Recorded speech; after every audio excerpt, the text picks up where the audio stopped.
my God shall supply all my needs according to his riches in glory by Christ Jesus our Lord. And I encourage you one more time, think on these things. May God bless you. May God help you to know that without the Lord built the city, the watchman watch in vain. Have a marvelous day, all of you. Thank you. Thank you very much. Can we now stand for the national anthem?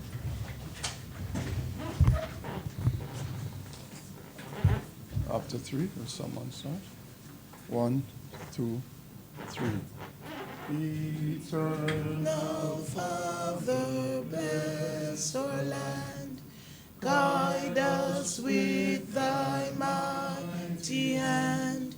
Keep us free from evil paths.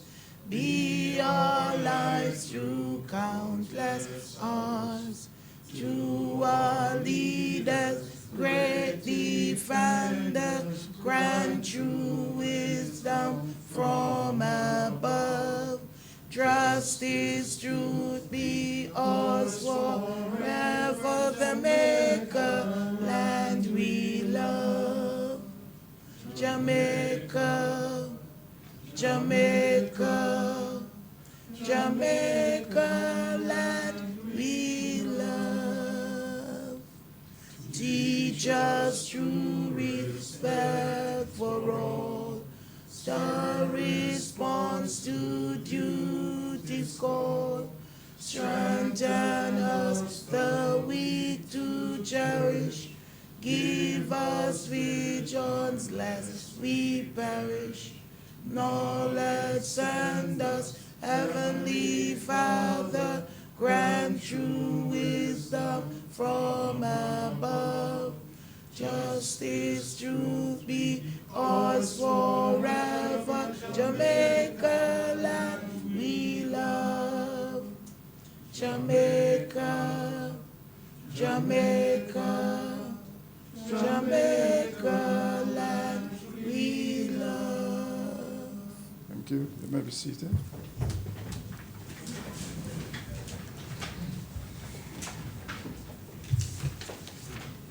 Reverend Forrester, thank you very much for, let's remain seated right here.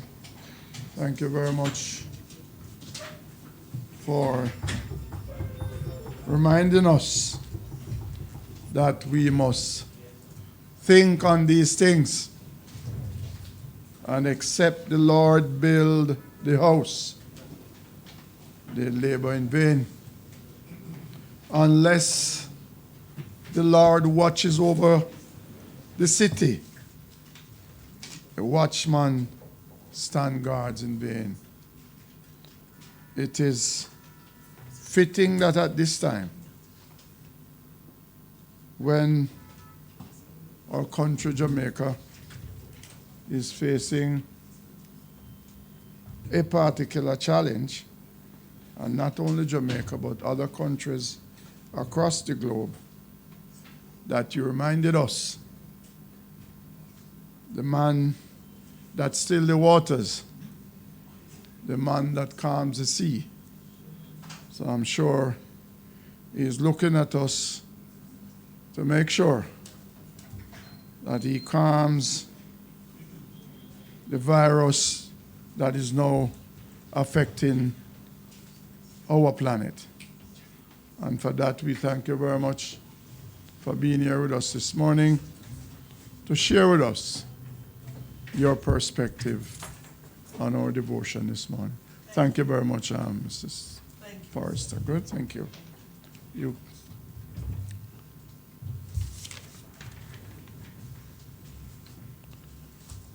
Can I have a notice convening the regular monthly meeting of the St. James Municipal Corporation? Our Chief Executive Officer will do the honors.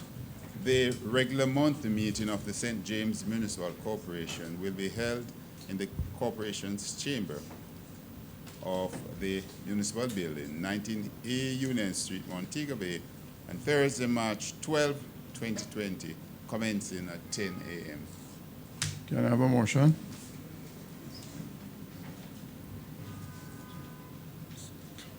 Let me welcome you once again to another of our monthly council meeting.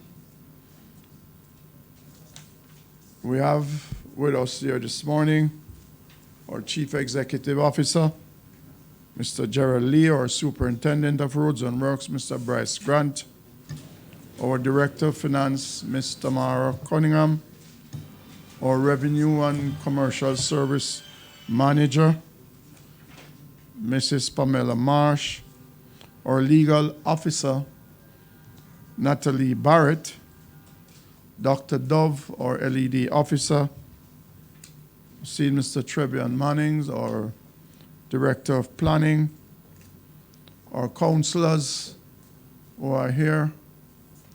We have with us here this morning Professor Eldemaya Shearer and Professor Dale Weber. They will be making a presentation. We have also in the gallery children from the Barretown Primary School and their teachers, members of the public, members of the media, members of the agencies of government, fire station, Jamaica Fire Brigade, representative of NSWMA, representative from the Public Health Department, and I was just told that Dr. Prendergast from our local university head is also here with us this morning. So welcome, and I hope you enjoy your stay. Can I now have a motion to amend the standing order in order that Professor Weber can make a presentation as it relates to the construction of a new university campus here in Western Jamaica, in particular Montego Bay? Chairman, I move for a suspension of the standing order to facilitate the presentation by the UWI. Is there a seconder? All in favor? The ayes have it. Professor Weber, the podium is yours, sir.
Turn on that one.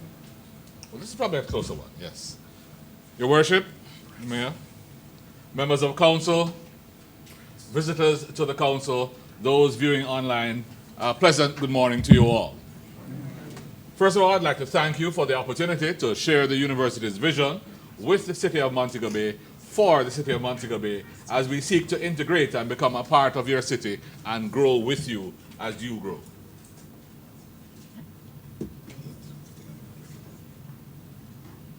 While that's coming up, this morning I'm here with two colleagues who are a very important part of making this vision work. Dr. Prendergast, who is the director of the Western Jamaica campus of the UWI Mona campus, who is no stranger to you because he works here, lives here, and has incorporated himself and is a part of the fabric and continues to be the eyes, ears, and sound of the Mona campus here in Montego Bay and in Western Jamaica.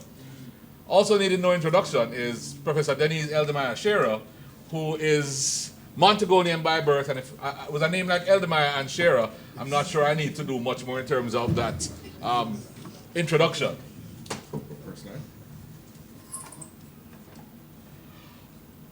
The University of West Indies came to Western Jamaica about 10, 11 years ago, and it was in a response to try and grow the institution.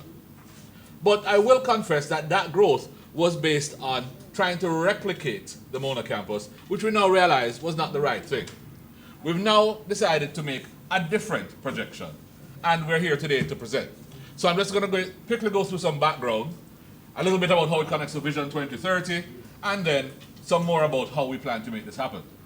So as you know, the University of West Indies is ranked #1 in the Caribbean. We had no doubt about that, and we're very pleased. However, we took ourselves through a Times Higher Education ranking, which is a worldwide ranking, which then placed us in the top 2% of universities in Latin America and the Caribbean.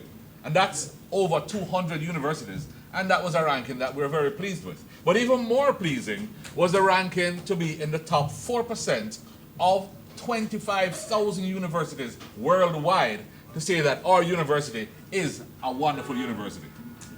The Mona. So the Mona campus would like to represent all of Jamaica, and therefore our need to spread into the rest of Jamaica became necessary, and in 2008 our Western Jamaica campus started in Montego Bay. Currently, the program covers social sciences, science and technology, medical sciences, especially the nursing program, law, but we've had to actually change the law programs of this year, and humanities. In 2018, we decided we wanted to look at how we could expand what we had going forward. Because as a campus, we knew that we were limited. We wanted to connect with Vision 2030, which of course is trying to get the human infrastructure and the human capital development where it should be. The university is that engine which should provide the next sustainable and organized growth for Jamaica. We therefore took sections of the strategic plan and married that with Vision 2030. In fact, all 18 thematic working groups of Vision 2030 had UWI representation. Our vision therefore took us into access, alignment, and agility. We call it AAA strategy. Access meaning we want to have more individuals have access to a tertiary education. Hence, setting up a campus in Western Jamaica. But we also want to have more access to the research that's done at the university. We would like our research to be available to all who need it. So let us be your research engine is our new mantra. Alignment, we want to find out what questions you would like to have answered so that we can have our research answer your questions so the alignment is strong. And then agility, our university, like most large institutions, takes a long time to do anything. In fact, there's a little joke that University of West Indies takes 3 years to do anything. Well, we need to move that a little faster so that we can get responses and be responsive to your needs.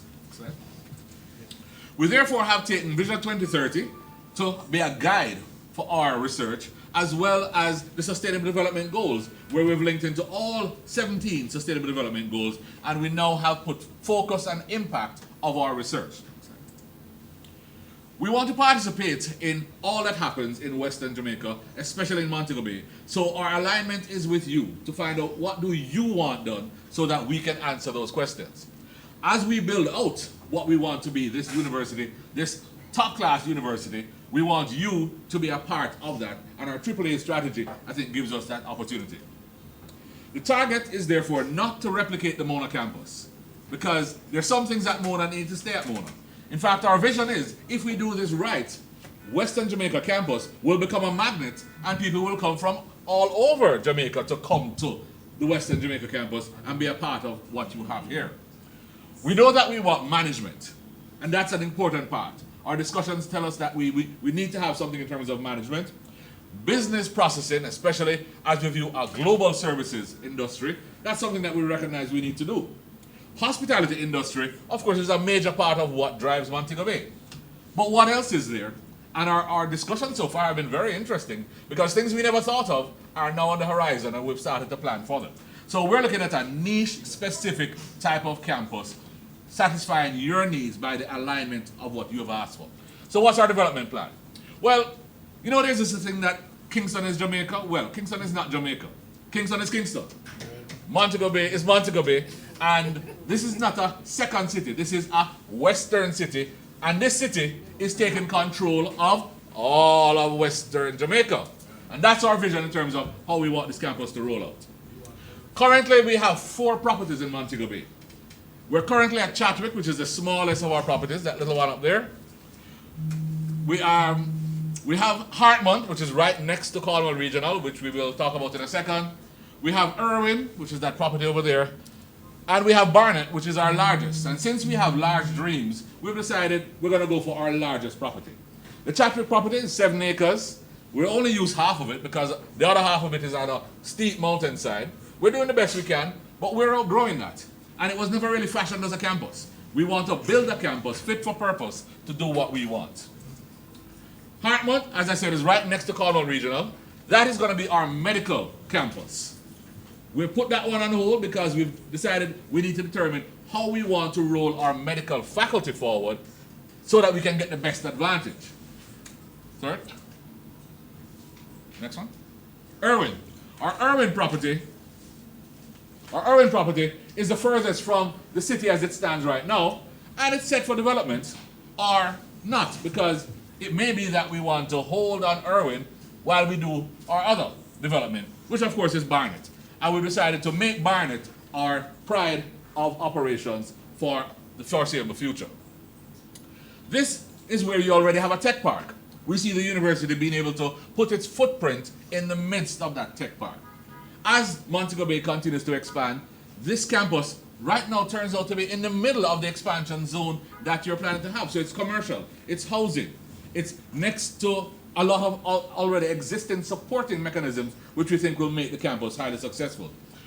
We did our Western Jamaica launch last year, and we had a groundbreaking ceremony where we had the Minister of Tourism as our guest speaker, and he told us what he thought could happen, and that's where some of the ideas started to mushroom. We had a model up, which I think Dr. Prendergast still has on display, because this is what we want to end up with as our final product.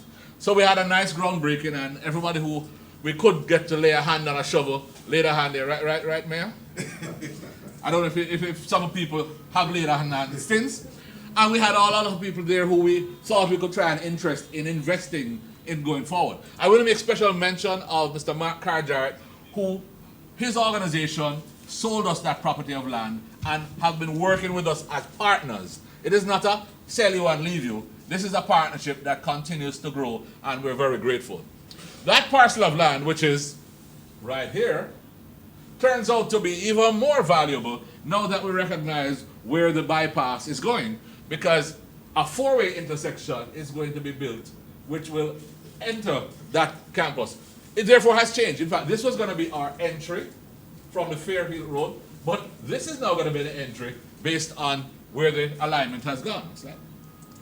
So, looking at the lay of the land, it is clear that this campus is going to be in the midst of the future development, and we want to apprise ourselves of your needs so that we can take full advantage. So, what are we doing in terms of the building? We already have started our designs in terms of how we wish to use this parcel of land. We're going to make self-contained units which can be purposed in any way, shape, or form. We're going to start with a number of things in phase 1 where we want to start with. We know we must start with management, we know we must start with hospitality, and there are a few other things that we're now here we want to start with. So that's phase 1. Phase 1 is going to have housing. We must have somewhere for students to live as well as for our staff. So our first item is to build something which can put up 250 rooms for students. We're going to have a range, 1 bedroom, 2 bedroom, 3 bedroom. We're going to have dormitory style as well as having some other type of housing for faculty. We're then going to have to get another of those buildings for teaching. A teaching space is going to allow us laboratories, multiple types of teaching space for different kinds of fittings, and as well as administrative officers. And we're willing to consider space for potential partners who want space in and around our community as long as it pairs with our design. That's our final overall master plan in terms of what it will look like. And for us, that's a schematic dream. I don't think we can get there if you dream with us. Within that setting, right about here, we're going to put the first 2 buildings, which we are trying to get in place within a year. In fact, we would like to start construction as soon as you tell us we can start construction. Those are the 2 buildings that we plan to have, and that's what it's going to look like. Go back one slide. Those 2 yellow blocks. So from the whole scheme of things, that's where we're going to put the first 2 buildings. Those are going to be, one is going to be residential. We're definitely sure about that. The other is going to be to start to deliver any of the programs that are ready to run. And some programs are so ready to run, we're actually starting the programs without the building. But you'll hear about that in a few moments. Next. So we have 2 designs. We have a tower design, which is straight up structure, easy to build, easy to occupy. And then we have something which is a longer structure, which allows us the various types of 2-bedroom, 3-bedroom apartment type structures that we want. We already have the drawings from our consultants. It's Marston and Woodstock who we're using, who've drawn a lot of the university's work for us, and we continue to work with them. Next. So that's what the 2 buildings are going to look like in the setting that we have identified. And our artist impression tells us, next slide, that's what they will look like from the ground. Very similar to the newest buildings we've added to the Mona campus, where we've added additional housing for students. Next slide. So we expect to have a campus which is going to be not just there as an operation, but it's going to be an attraction within the city of an attraction. Next. So phase 1 was just a few buildings, as I said, and we're starting with 2. Phase 2 is going to add some more buildings to that. It takes a little while to add, yeah. So phase 1 stopped here, if you remember, and we have different designs in terms of the different structures. Phase 2 is to add some more, add the play fields, add the swimming pool, add the various components that we want. Phase 3 adds more of the same, and they're all standalone structures as we plan to grow out the campus and the various components come online. So that's phase 3. So the highway, by the way, now goes this way past, and this is the exit that comes onto the Fairfield Road. Yes?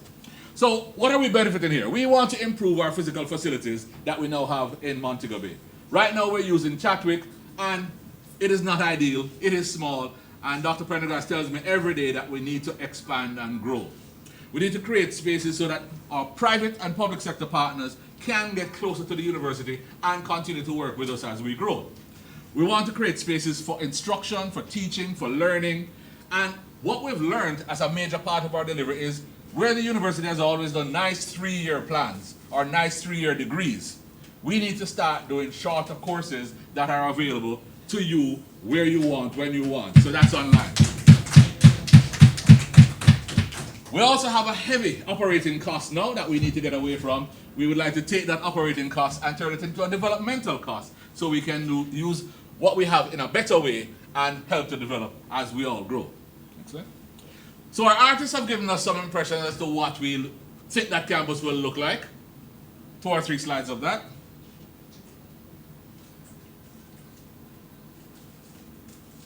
We will have it, of course, properly signed and have it as a part of what we think Montego Bay would like to have as its campus. So, where are we so far? Well, I've told you about the relationship we've had with the Carriage Arts, and we've decided that the first building that we're going to have, and in light of what we've done and the partnership that we've had with Mark and his company and the team, is we're going to name that first building the Carriage Arts School of Business and Management. And that's going to be the first structure outside of the accommodation. That is going to have business management and business management of various types. The business school is already the largest school at the Western Jamaica campus. But there's so many aspects of business that we can do and use that we're going to take advantage of all that you need. We've learned that we must do some BPO management, but since then we've started learning about other aspects of management that are required, and we're going to try and fill those niches. Ongoing discussions with the hospitality industry have told us that we need to try and get a graduate program in hospitality in Montego Bay. So that's our goal, and we've already started discussion. And in fact, the first course in tourism and law is being designed and will be ready for September. Whether we have a building, a space, or anything, I'm corrected by my academic director. May, not September, in May. So it'll be ready before we even close this academic year as a short course for its first delivery. We want to get the housing component up as quickly as possible because that's how you will attract more students than those who are already sitting in the spaces. And we want you to be able to help us to decide what those spaces should be used for. Next. So the overall development, this is from the model, will be, remember we're talking about the highway going there and the Fairfield Road here. So the overall development is phase 1, phase 2, phase 3. A number of shots from there.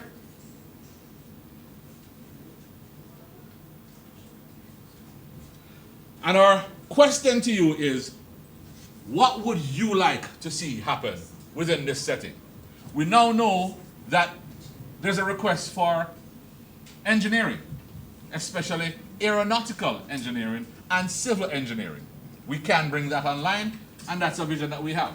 We recognize that for the tourism industry, there are certain times of the year that those in the tourism industry are not available for training. So we're going to factor to be available to train when they're available. So it's going to be a seasonal delivery. And for those in the BPO, we know that it has to be a shift type arrangement. We're doing what we call a laddering program, where you start with a program, of course, you do a semester, you do a 4-week, a 3-week, a 7-week course, and you go back to your job. You then come back in a little while, do another module, but you'll build, and you continue to build. We've already started a program where, in our higher degree for the tourism, for the hospitality industry, you can now start that without a first degree. If you have enough experience and you have enough initiative, we're willing to look at what you have, meet you where you are, and start you on a certificate program. You can then build from that certificate into a diploma, from a diploma into a master's. Who tells you? And you can build all the way into a PhD if you wish. But it allows you the flexibility to remain in your job, to access whenever you want, because remember we're into access, alignment, and agility. So to access, and by being agile, we will offer you the packages when you want, where you want, so that you can get what you want from it. This is our dream for where we'd like to go. We're here to engage to find out your dream. I don't know if my director of academics would like to add anything, because Professor Eldemar has been putting together the program that is going to be delivered in each of the spaces based on what we have interacted on so far. So she could tell you what we're doing and what we're about to do and where we'd like to go next. Denise? Thank you very much, Your Worship, councillors. It is good to be home. I have felt as I have been doing. What I must do? Stand up.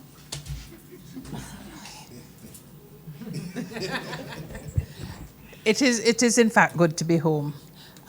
As you would all appreciate in this room, this is a passion of mine. It is probably my final academic contribution to UWI. I didn't say my final contribution, I said academic contribution. I don't want my principal to have a heart attack. But I think that what this is for many of you in this room who would know where I'm coming from, the dream of those that I grew up with. And it is critical. I want to thank Your Worship, and I want to thank all the people. We have come down here 5 or 6 times just to let you know what Principal has just presented is what Montego Bay to date has told us that they want, and not Montego Bay, the Western Campus. So we've met with the JHTA, we've met with the business sector, we met with the mayor, we've met with anybody we can to talk to. And this is why we've recognized that it has to be a niche market. So we have put together. Tourism and law starts, and I checked my date, it's May 2nd, as long as you're available. Minister is available. So we thought we wanted, and we have tried as principle would have been put up. We have our programs out of the Western Campus office, which honestly have not worked the way we wanted them to work. 1,000 students is not enough for the western end of the island. And with the highway, we think you can actually, and one of the councillors did say, and the world. You are correct, because we think we are the tourism capital of the world, and we think that we can show others how to run tourism once we get past COVID. So you are correct. So things that have come up are, as Principal said, things around the BPO industry. And we have been taught, it has been very informative coming here because, you know, we're academics, so we're going to give you data analytics and all of that. No, we were told basic things like customer service, how to speak to people, how to communicate. If that is what makes your industry more appealing and more able to make money, therefore more taxes for council, then we are willing to do it. Because we are developing this as a niche market, we are not constrained by all of the academic regulations. We have to get permission, which we'll get, but we can go outside the box. So this is what we're thinking. For example, once we met with JHTA, having met with Sandals and the rest of them, we were put in our places and we were told entertainment and tourism is more than a hotel.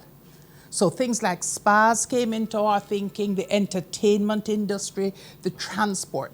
So our short courses are going to be, and our short course will meet the credit requirements of the university. So what people will get at the end is a proper degree that fits all. So if a degree has to have 36 credits, I don't know how many short courses we are going to design, but we will make sure you have the 36 credits, but you will get a certificate for each of these short courses. So somebody who starts, who says, boy, this is not for me, still leaves with a certificate.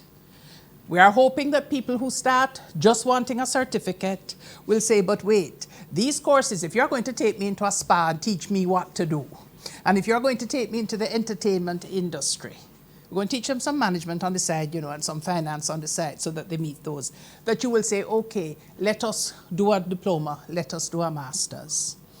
You have all of the elements in the western part of the island to do enough practicums. This is not going to be chalk and talk. We are seeing our niche market as having a lot of practical involvement, and therefore we will involve the persons of the West. So they will be able to do internships and practicums. So for people that are not, you know, interested in doing 36 hours of sitting down in a classroom, the courses will do that. Principal, in our discussions with, so we're locked in, sorry, let me go back. At the moment, we're doing hospitality and BPO. Those are the ones that we do hope to, not hope, we will have up in September, because we will have taken them through the approval processes. We are already in discussions. Mark Carjarrett has already told us of a warehouse that we can teach in. We don't care where we teach. We are committed to the Western campus, to the western end of the island, to get something up. So we'll start with tourism and law on May 2nd. And then we will have other stuff in place for September. Now we're going to concentrate on the BPO and the tourism. Minister Bartlett has already put us in contact with the hospitality people that are coming out of Florida that are already running the certificates. So please reassure Montego Bay Community College, UWI does not want to take over anything that is being done and being done well. We are coming to the West End, and there is a fear that we have come to take away community college work, etc. No, we are coming here to build on what is there. And we are next to talk to them so that their persons can feed in. We see ourselves as partners. We don't see ourselves as the only person that can do anything. So if something's being done and being done well, then we will work with it. So when we spoke to Mayor, he told us, he introduced things like agriculture. Gender was here yesterday, so that we will have a gender component. So sports came up. Mayor raised the sports. So Mayor, we can't do those for September, but we promise you that we will have them for you in 2021. Because we are doing short courses, numbers are not going to be our critical mass. When we're operating a master's program, we have a critical mass of 20 and 30. Without that, we're not economically viable. Because it's short courses, we will not be constrained. We recognize that this is new, so we recognize we may only have 6 or 8 people. That's okay. The western end of the island, if I can say the Republic, has always been different. We will continue to be different, I just hope, as I was teased when I went to Kingston in 1972, I won't be asked where's my passport to come in and out. I hope you'll allow me in and out freely. Thank you.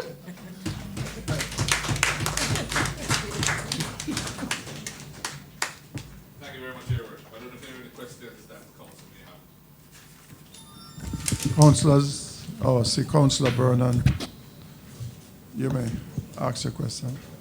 Thank you, Mr. Chairman. As a fellow Pelican, I believe that it is fitting for me to give my remarks.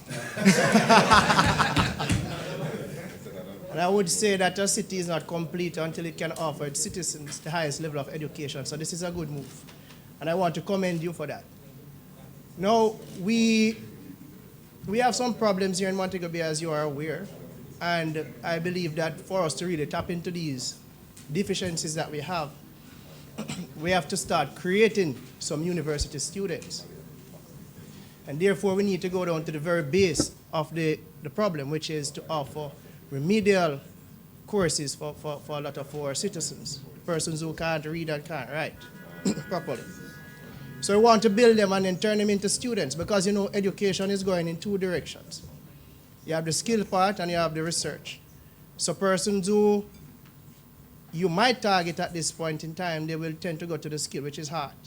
They can go and get a skill. They can be a barber. They can be a hairdresser, you name it. You want to create persons who can create jobs. And we have a lot of talented youngsters here, but they can't read and write properly.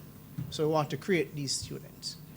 And I would imagine that those units that you're building for persons to live, they will not be for Montegonians, because they will travel from home to school. Therefore, I would urge you not just to tailor your programs to what we want here in Montego Bay, but also to create programs that will invite persons from other countries into Montego Bay, because we need the US dollars, we need the import, we need the revenue from that growth that we will have locally in the economy. So just want you to consider these things. Thank you very much.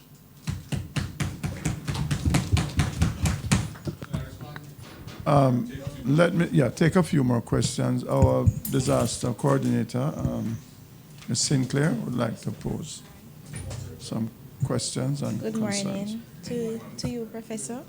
I recognize originally from the Kingston side, migrating to the Western Parish.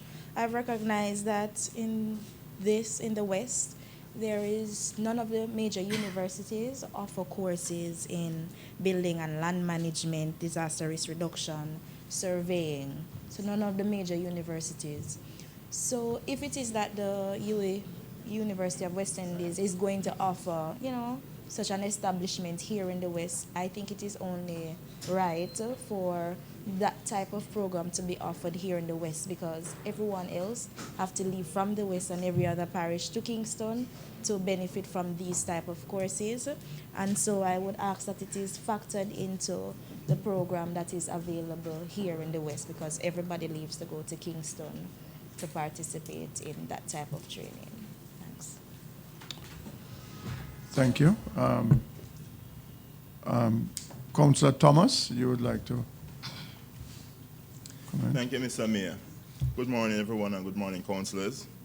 All right, as I listen to the development plans of the university, it's actually very good and very promising for the city of Montego Bay and Jamaica in general, right? Councillor Vernon touched on it slightly, but one of the things I want to see happen, especially with the university making this move now, we will find that we have so many institutions, but I'm not looking at it from the competing commercial perspective of all the institutions.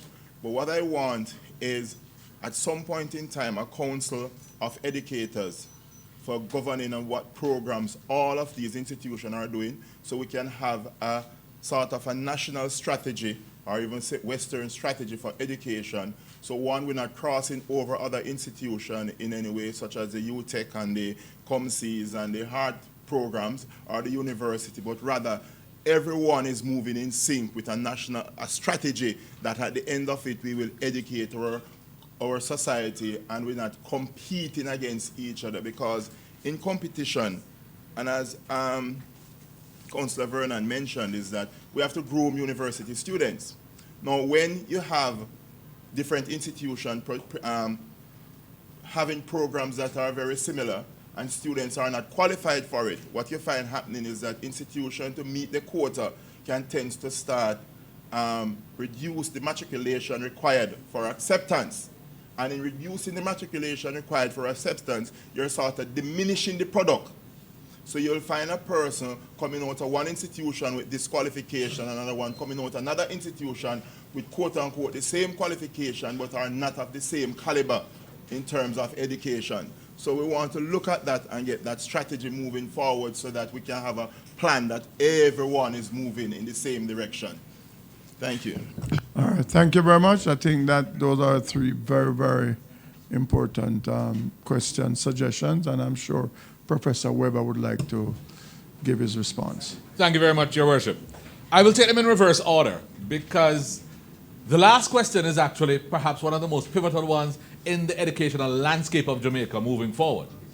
There are many ways that we tackle this. So from the Ministry of Education, there's already a plan for us to work together. In fact, on the drive down, we spoke with Minister Samuda talking about how we're going to ensure that, we told him we're coming here to do this today, and we told him, here's what we're going to roll out, Minister. And he asked a similar kind of question, how can we be sure that the footprint is going to get us to the goal without encumbering others that have been working in this space or have a desire still to work in this space? So the ministry has an overarching view.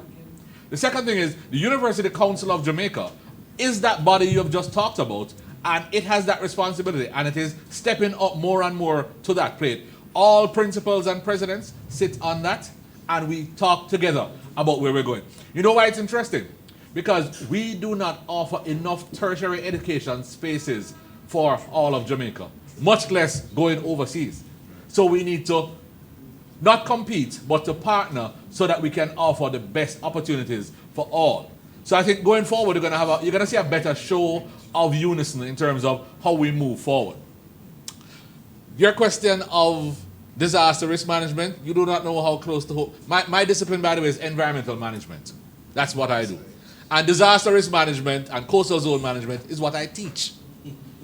So I would love the opportunity to establish that in Montego Bay and have that be the network that feeds the rest. Because think about it, everything you do now requires an environmental impact assessment. Who teaches you to do this? You shouldn't have to leave here to go and do it. And we're now starting to combine it with the engineers, because the structural design has to go with the operational design. So what are you talking about? Structure, sewage component, etc. They're very important parts of what we think about. And remember, disasters will come. It is not an if, it is when. And our failure to prepare for that would have abdicated our responsibility. So very willing to take that on board. Denise? And to add to that principle, you want me to stand up again? One of the things that, apart from the mayor having raised some of that, one of the things that having a campus on this part of the island, all courses, one-day workshops, etc., would be available to you down here because we would transmit on both sides. So anything that is offered, especially around the short thing and the one-way, would therefore be offered down here automatically. Okay. If I might build on that, to Your Worship. So the way we see this working, is this will become a center on its own. This is a university that's going to stand on its own. You will be broadcasting from here, and people in Kingston are going to sit down and go, oh, can I get that by live stream? So for us, this is going to be a production site. And to answer Councillor Vernon's question, do you know that Montego Bay has more schools per capita than anywhere else in Jamaica? So the population that's school ready should be the capital of it.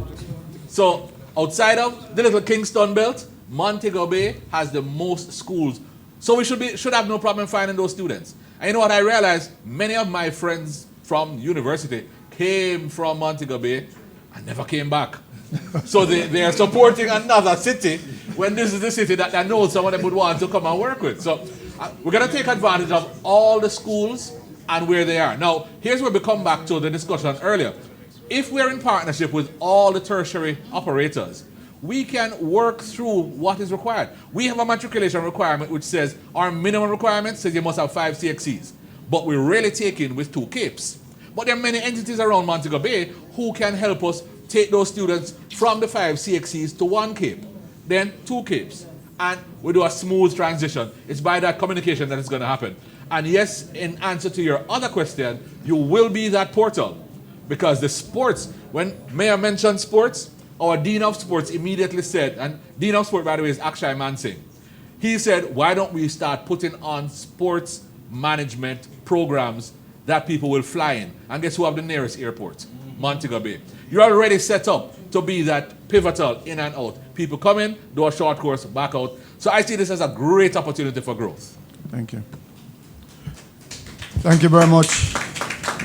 Thank you very much, Professor Weber, for that presentation. I must say to you that the corporation has granted a no objection for the UWI to go ahead and submit plans for construction, the first phase. I will now ask Councillor and Senator Charles Sinclair to bring closing remarks.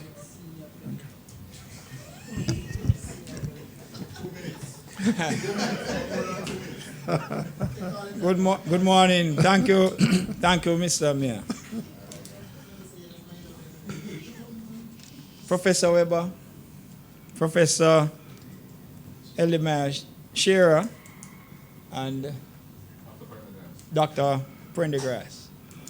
We just want to extend our thanks for you being here this morning and for sharing with us your vision in respect to the UWI Western Campus. But in listening to the comments from you, Professor Weber, I hope that all would have heard it, because you declared clearly today that Montego Bay should not be described as a second city. It is a feeling that many persons, even persons in Montego Bay, and I always ask the question when I hear people use that terminology. I have checked the legislation, I never saw a second before city. And even when you check historically, Montego Bay would not be the second city. And so nobody can actually, well, we have had others, because Spanish Town, and if you look historically, you hear about Port Royal being a city. So we could not numerically be the second city. They say there is another way of giving that definition some life, but I'm not going to go down that road with them. Now, you have also made comments, and I do agree with you, and in the growth of a city, a university is a critical component in the geographical space that will be described as a city. So when I see you expanding the university's footprint in this side of Jamaica, and particularly Montego Bay, it is something that we should be most grateful for. The strategic approach that you have outlined and you have taken in the development process is something that I'm looking at, and I think it is ideal. Accessibility, because I had to go to Kingston to get my tertiary education. And I believe having a Western campus makes tertiary education more accessible to many persons in this side of the island. And a major part of the cost which hinders persons is accommodation. Now you can move from home to school.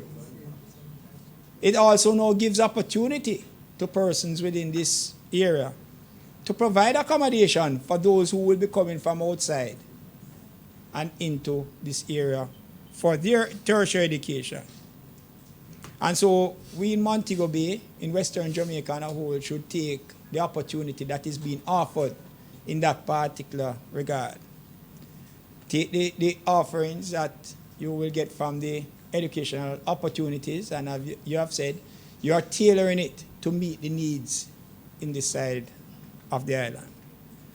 I saw the superintendent walking whilst you were making your comments. And he's doing a great job. The Jamaica Constabulary Force, law enforcement, I think, is doing their job in respect to reducing crime and violence in St. James, Western Jamaica on a whole. But as citizens of this area, we also have to participate in that process, because I'm certain that you don't want your students to come here and be hindered in any way. And we have heard of a particular event coming out of a student being affected in Kingston.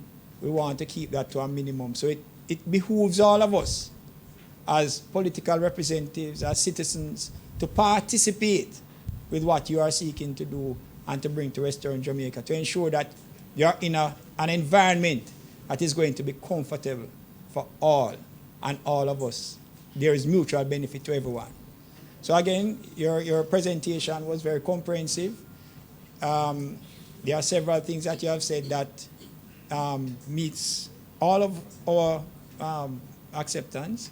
As the mayor said, we participate in respect to the development process, wherever it is that we can further participate with you in respect to ensuring that this becomes a reality. I'm certain that the municipal corporation will certainly do what it can do in ensuring that you have a smooth development process. Thank you very much for coming. Thank you very much. Thank you very much, Senator Sinclair. Let me recognize Superintendent Ellis, who came in during Professor Weber's presentation. But Professor Weber and Professor Eldermeyer, you can leave here today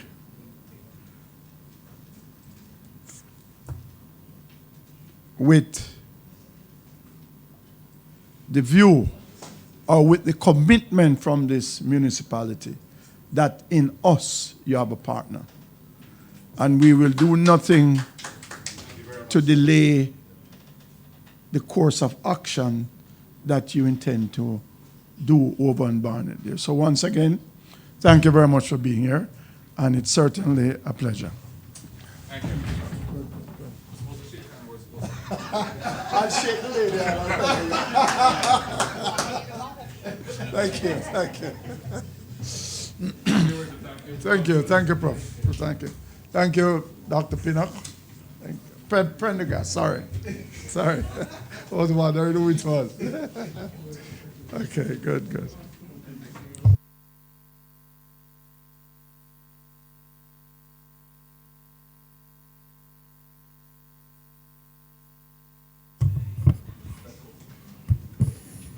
The West is indeed moving in the right direction. Can I now have a motion reverting to regular council meeting, please? So move, Mr. Second? All in favor? Matters arising. Siop, can you make your comments as lean as possible?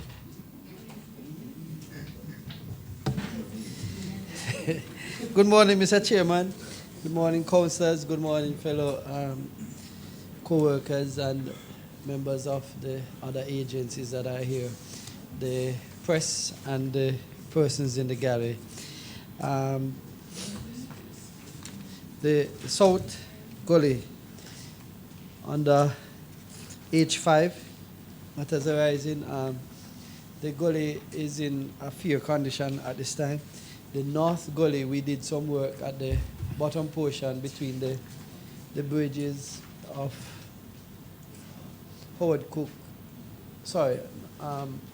Harbour Street and Howard Cook. We cleaned took out some debris, silt and other fine matter from the North Gully last week. There is some plastic bucket build-up underneath the bridge that we have started the process of removing them. We will finish that by this weekend. the under R55 roads within the parish, I will go to the parochial road maintenance that falls under the local government. We actually did some preparation work and some asphalting work this month. Deep Road and Toronto Avenue in the Somerton division, we asphalted sections of that roadway. We also asphalted Birch Hill in the Green Pond area. We also did asphalting presently. Today, we are asphalting Fairview Crescent, Fairview Close, and we are also doing Bird Avenue in the Norwood area today. We have asphalted yesterday and today sections of Mars Road in the Four Road region in the Rockhampton area.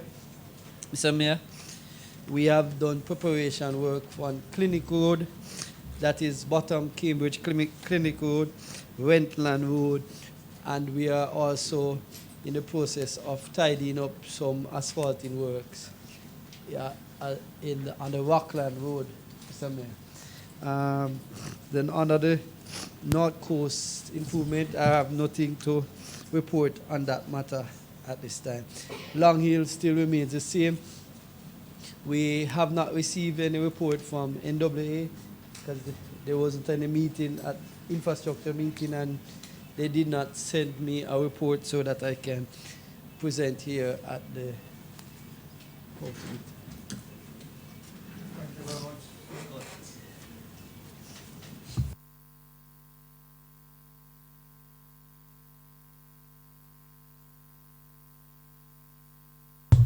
The report has been circulated. I would imagine that councillors have perused and would have made their own observation. So if there is any comments, you can ask Mr. Robinson. Mr. Robinson?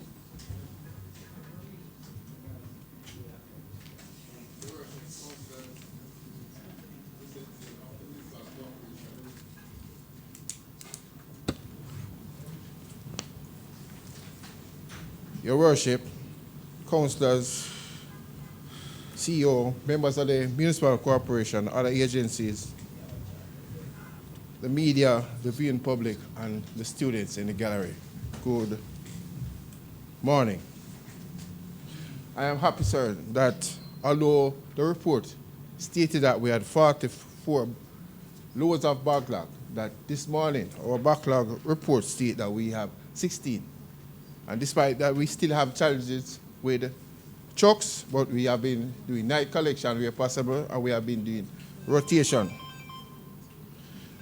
There are still some challenges with the market, and sometime last year we got the assistance of both the police and the Municipal Corporation in having the vendors in the parking lot in the early stages of the cleanup operation. I am again, sir, asking for that assistance so that we can complete the assignment of the market as early as possible. So at the last meeting, you had requested an audit of the direct vehicles within the parish. The audit is 75% completed. In another 2 weeks, it will be completed, and the document will be sent to you, sir.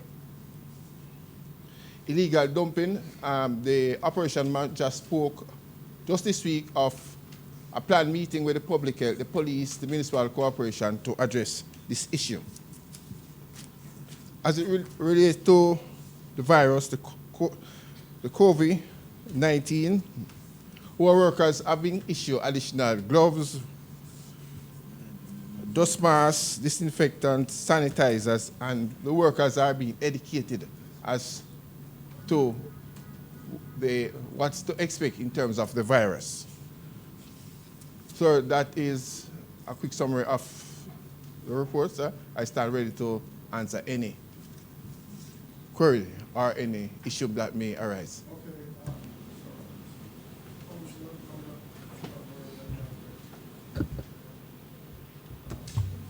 Councillor Brown. Morning, everybody. Morning to you, sir. I have, since the advent of this virus, I mean, a virus, by the simple name being virus, means that it's going to spread. So I've always been of the guys that it's not a matter of if but when. And having been to the epicenter of the virus itself, Wuhan, having been there for a couple of days, having toured, no man.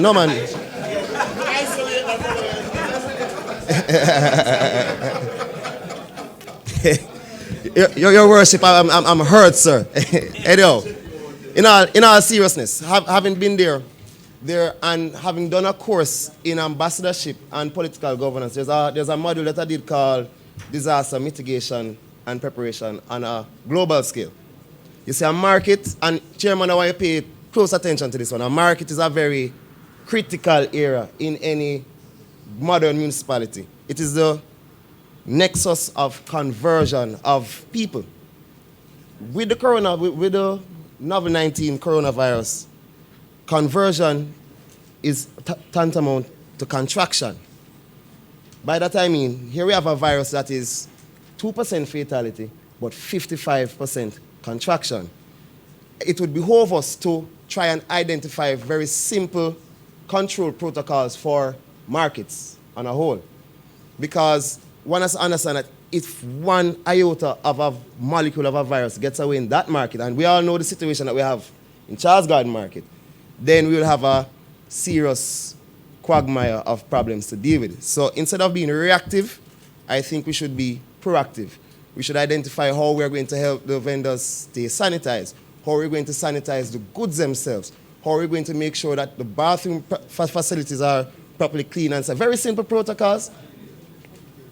No, but guess what? It has to be, it's not just public health, it has to be an inextricable intertwination of both departments. So one has to sit down and work along with the solid waste and public health to try and craft these very simple protocols so we can get ahead of the situation before we have a situation. My foolish advice. Very good comment, very good observation, Councillor Brown. And for that, Councillor Brown, please, for that, I would ask Mrs. Marsh, this is for you, because that is your area of management. You now need to take the necessary steps by providing the necessary material that the vendors who uses our bathrooms can have access to some level of sanitization, and you need to step up on how frequent the bathrooms are cleaned, and if possible, we could have leaflets affixed to the walls down by the market as a preventative measure, as an awareness measure. And this is where Mr. Tingling from the PR department will take charge of that aspect of it. But as it relates to the sanitation aspect of it, it is very important. And I'm glad that you made mention of that, Councillor Brown, because, I mean, I knew where it started. It was in a market. Probably not a market like ours, but it is a market of convergence of people. And so we are to take the necessary steps. We are the municipalities, so seek advice from public health, which I'm sure that they will help you. And we do what we need to do ASAP. As a matter of fact, when the Iglas come in Friday and Saturday, they must see these notifications right across in the market. We must have the necessary sterilization, whether we're going to have somebody at the bathroom spraying their hands on their way out or something, but we need to have that in place. Thank you. Councillor Crawford, on the same matter? Go ahead, please. Chairman, my contribution is with respect to the workers of the solid waste. The workers of the solid waste are highly at risk because they go to every home And some of these persons, you may never know they're under quarantine, they may sneeze on them garbage bag, and these workers go to every house. So I'm imploring you, Mr. Robinson, see if we can get them a little bleach water in a bottle to wash them hands on the trucks, because there are so much of them out there and their responsibility is heavy. So I'm just imploring that you make them safe. I agree, Councillor Crawford. So what you're talking about here is proper discipline as to how persons go around. It is important, Mr. Robinson, for you to get advice from the public health department. They will tell you the best practices and the do's and the don'ts. What is happening to us now out there in the public space, there's a lot of fake news. There's a lot of misinformation.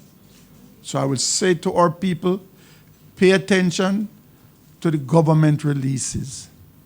Pay attention to what comes from the Ministry of Health and Wellness. So my advice is we need, as a first responder, government agencies, we need to start doing the educational and the sensitization and also the sterilization program. Thank you. No further question for Mr. Robinson. I've seen the superintendent. It must be good that he was here last month and he's here this month again. I guess he has some good report for us. So, Superintendent Ellis, I'm sure I won't let you go without, I know you have many things to do, but I invited you here this morning just to give an assurance that the security forces are involved in this coronavirus exercise. Thank you.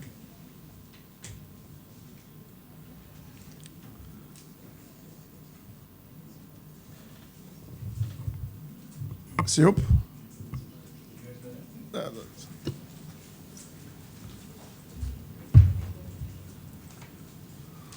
Your Worship, sir,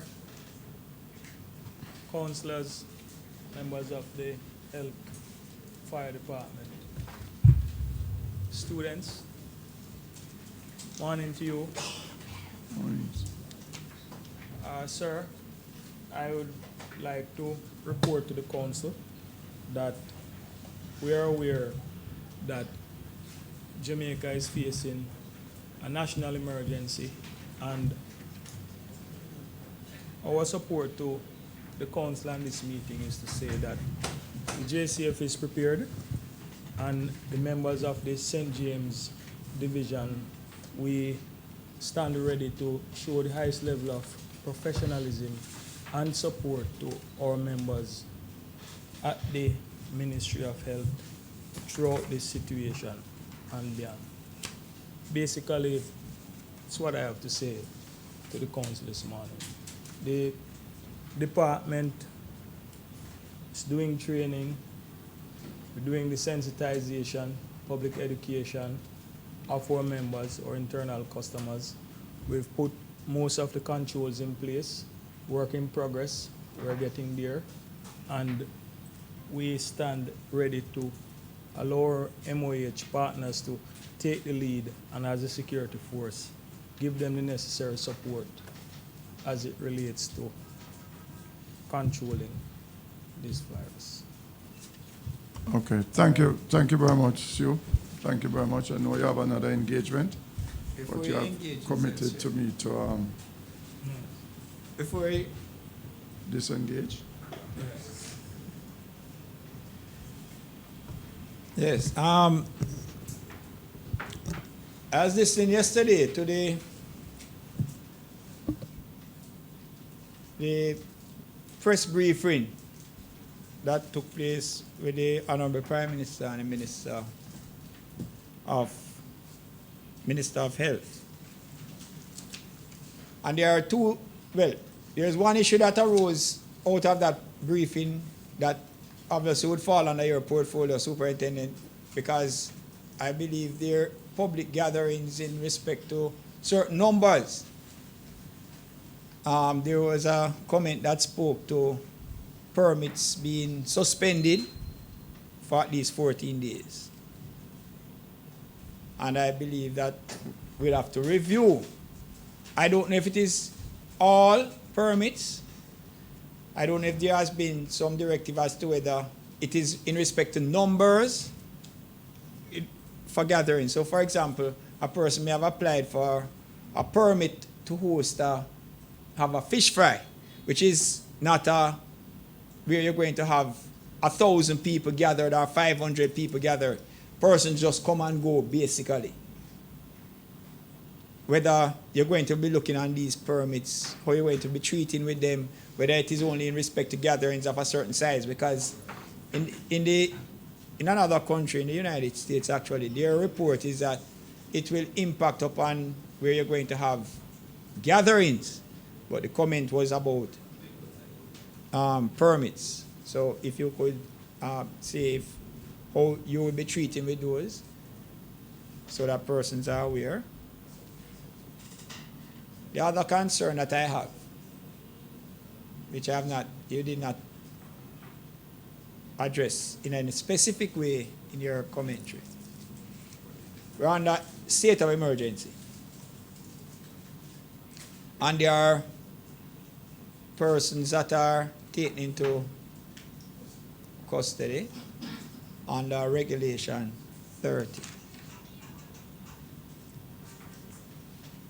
There are persons who have been taken there, and sometimes I ask myself whether those persons should be there or should be here for any long period of time.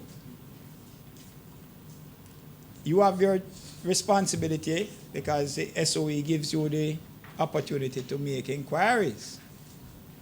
But, so I just ask, how you treat with that situation where you have several persons that are taken up, you don't know where they were, you don't know who they interacted with, and so forth, before they were taken up and taken into a confined environment at the designated place.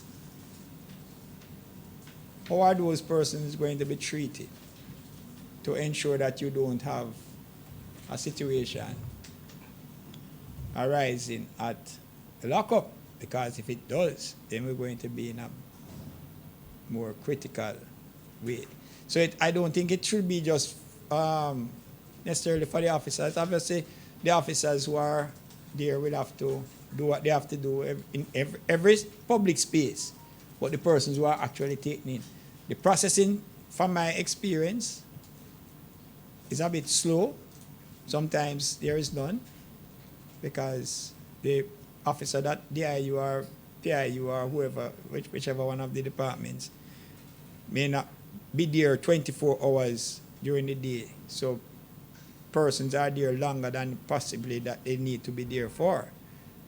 Right? So if you could give us some guidance on how you're going to deal with that situation. Yes, but just 1 minute before the soup answer. Very relevant, but wouldn't some of those directives comes from a government policy based on what is now happening? Asking, is really, you take up, suppose 20 persons came in under the SOE, for argument's sake. Is it that when they come in, that these persons are going to be unsanitized? Is there any inquiry?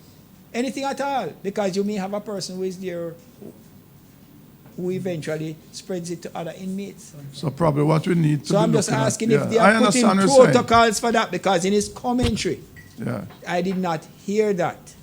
It spoke specifically to persons who generally probably would use the station.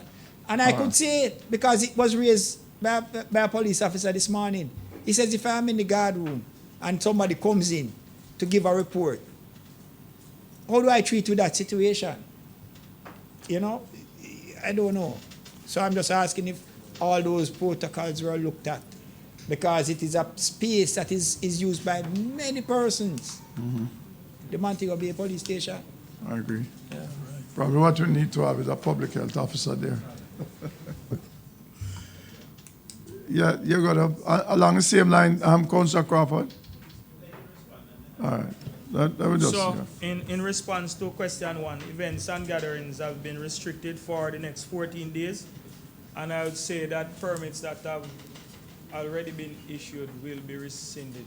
We've had to rescind a few already since the instructions came from the policy level. You mentioned the SOE, persons in custody. The ones that maybe a permit for like a fish fry, which is not a you're going to have a gathering, it's just a pass-through pickup type of activity. Well, it says gathering, so if they're passing through, that's not a gathering. You know, which one? Oh. So, all right. So as long as it's not a gathering, and as long as it's not an event that will have persons congregating at a location, that's something different. We wouldn't be closing down restaurants and places like that. You know, it's not a situation where you're going into a place and coming out. It's under the Noise Abatement Act where you apply to the superintendent to keep this event, and you tell us of the magnitude of persons who will be present and stuff like that. And then the assessment is made on that. So we've already rescinded some permits, and I would say that, I thank the citizens for understanding. We know the economic value that goes into making these preparations, and the fact that some of them were already granted and we had to rescind them, it could cause the citizens some anxiety. However, they've shown full support to what's happening. So we just thank them for that. And going forward for the next 14 days, we just like persons to know that this is where we are at. So if you have events planned for that, you might want to postpone them until we get things back to that stage. The SOE that you mentioned with persons in custody, and I'll agree with Mr. Mayor that most of these things come from the strategic and policy level, and I can guarantee you that the strategic level is looking into all of those questions that you raise and concerns, and some serious controls are being put in place to ensure that if this thing gets worse, we don't have a situation where it is worsened by the example that you made there. So we'll get the orders, and as we get the orders, our public relation, communication arm, CCU, will make this information available to the public. Mr. Mayor would have said it, that a lot of challenges with this situation is the miscommunication or the misinformation that surrounds it. So a part of what we're doing is the PR strategy, and you realize too that we've started it already with allowing persons to know what's happening with these events and how they can support the process. Thank you, Mr. Chairman. So, Mr. Chairman, in the wake of what Superintendent Ellis has just brought to our attention, I have taken note, Mr. Chairman, that we are having some self-made journalists going around the place, and there has been more false information than there has actually been the correct kind of information, Mr. Chairman. And I think as a council, by extension, the government, with the Jamaica Constabulary Force, we need to sit down and speak to the Cybercrimes Unit and see how we can tackle this matter, because it is more damaging to us than we even know, because there are persons from overseas observing this false media, Mr. Chairman. And the persons that are spreading this false information need to be brought to bear. It is more damaging than we know, because we have observed information that we're getting from other countries that is really not so, because I have families in other countries who I speak to on social media, and it is getting out of hand, Mr. Chairman. So I'm suggesting that us as a council, by extension the government, the Jamaica Constabulary Force, even on the criminal front, we hear people reporting news bulletins like they're working with the Gleaner or with these, and it is bad for our country, Mr. Chairman. I think we need to really look into this seriously. Thank you. That is indeed a major problem. Councillor Morgan, last question, please. on this subject. Superintendent, Mr. Chairman, I'm one of those that SOE has really helped my community. SOP has helped my community, but I'm a little bit disheartened at some of how it transpires. Just recently, there was a crime scene right here in Mobay, and some of the citizens from my area was observing, and one of them was picked up under SOE.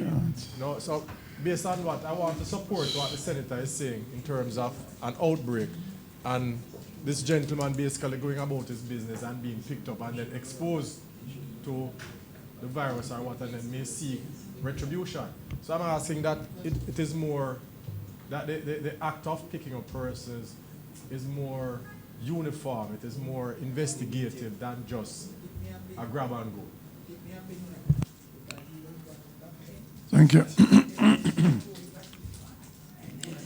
Thanks for that comment. Thanks for that comment.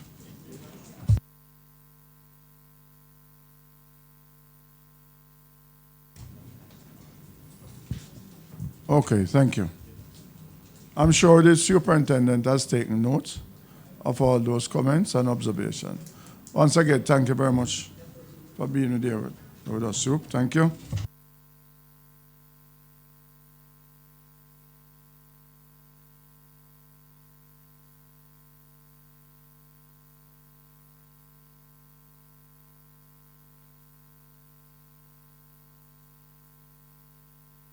Yes, the PDC report. I've seen where it is said that it has been circulated. I haven't seen it, but please, sir, I don't need for you to read the full report. Just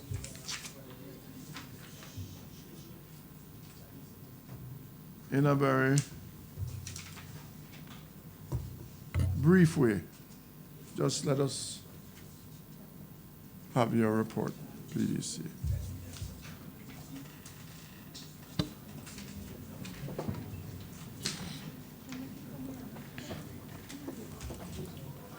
This one.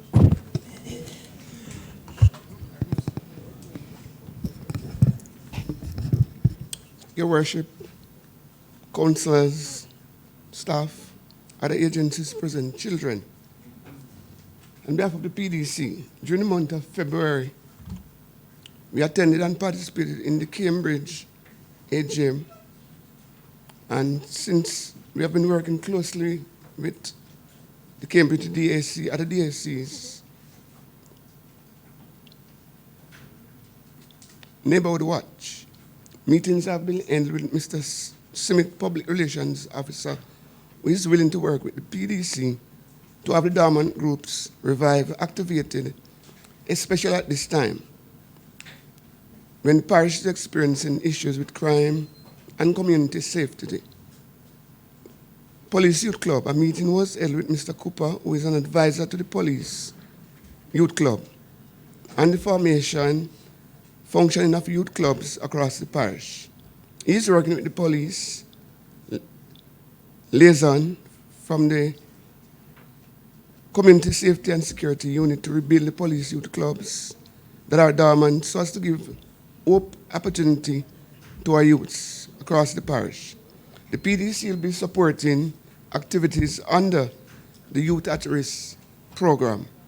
Update of the PDC General Assembly meeting. Several CDCs have been communicating with us concerning their issues and needs. The PDC Fire Warden First Responders Program with the Fire Brigade Service, Cambridge DAC has already identified 38 participants and others on standby. A meeting was scheduled for this Saturday, March 14, in Cambridge. This may be rescheduled due to the current health alert from the Ministry of Health and the COVID-19 virus. Maroontown is already putting their list together for the training program. Issues highlighted to the PDC, such as roads, water, electricity, cutting off play fields, is being addressed in collaboration with the government and private sector entities and the local authority. Upcoming programs. Due to the importance of personal and community safety and saving of lives and property in times of disaster, the fire warden program is being given priority at this time as the PDC's signature project. This program will be training community members across the parish to respond in case of fire, to apply first aid to victims until the fire truck arrives, and provide support services within the community.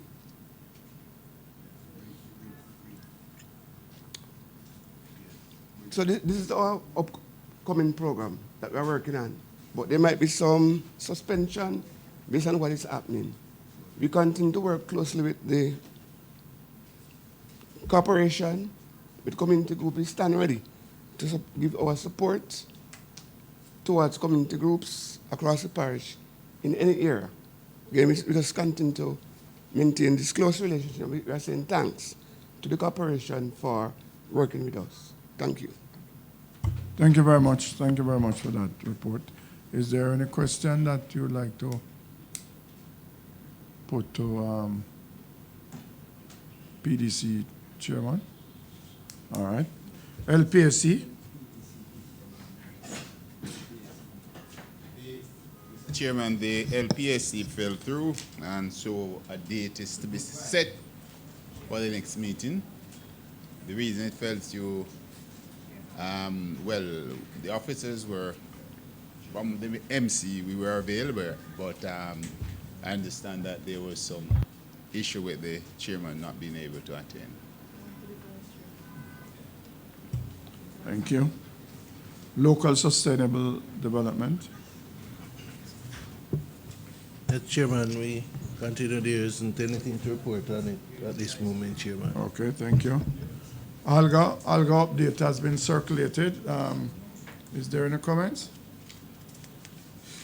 Seeing where the St. James Municipal Corporation had featured somewhat. Thank you.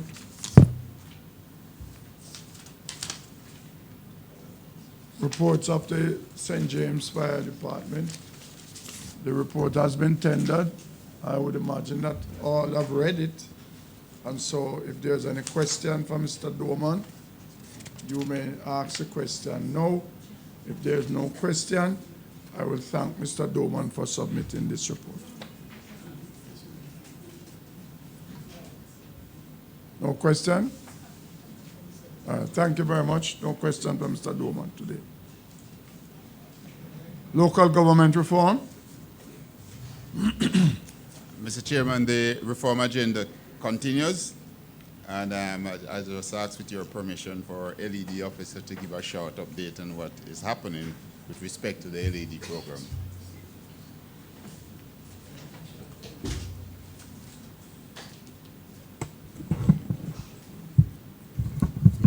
Good morning, Your Worship. Morning, Councillor, media, and persons in the gallery.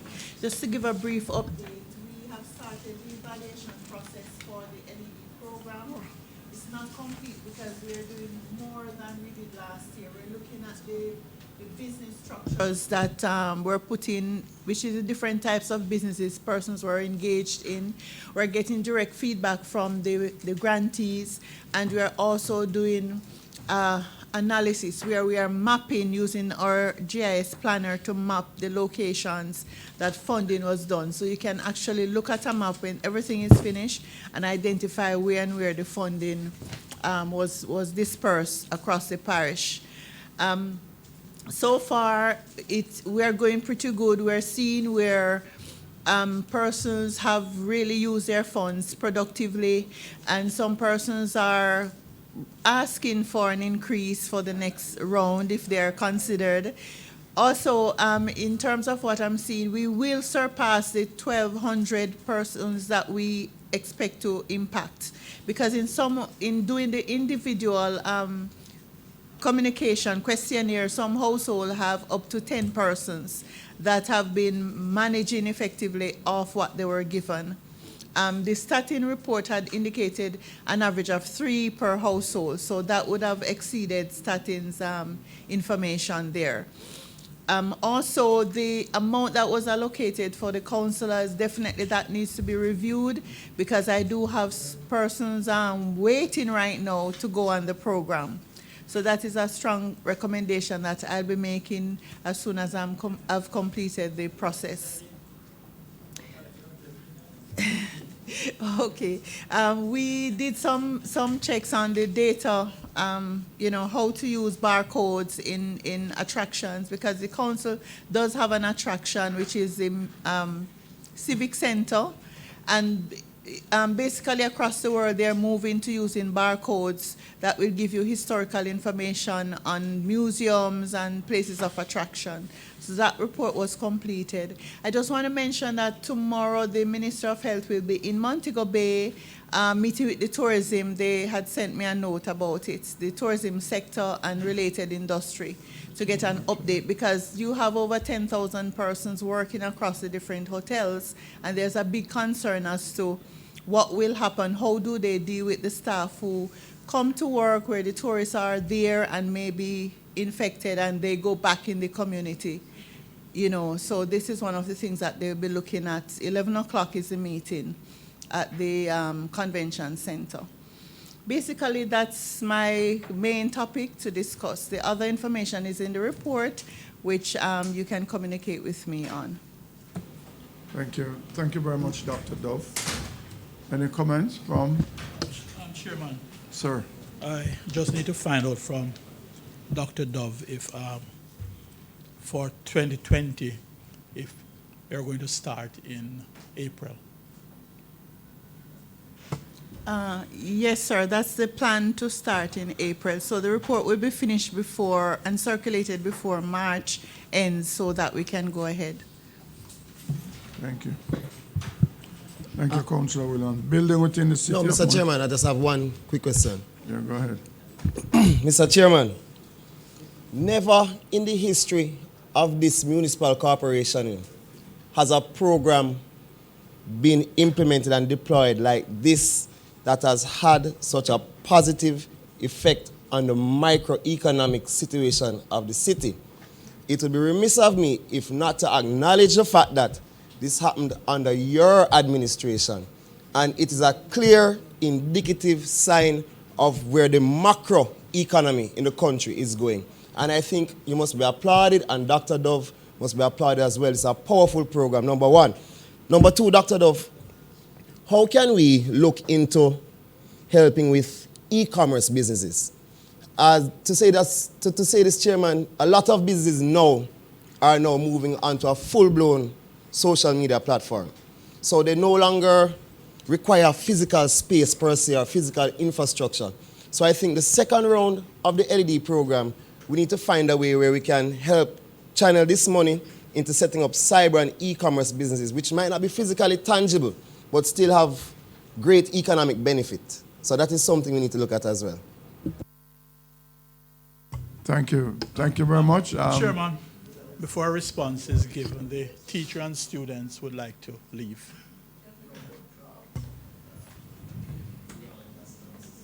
Councillor Murray, come here a minute.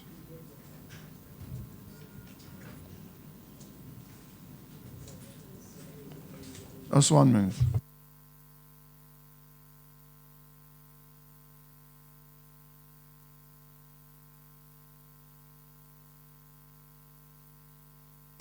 Okay, thank you.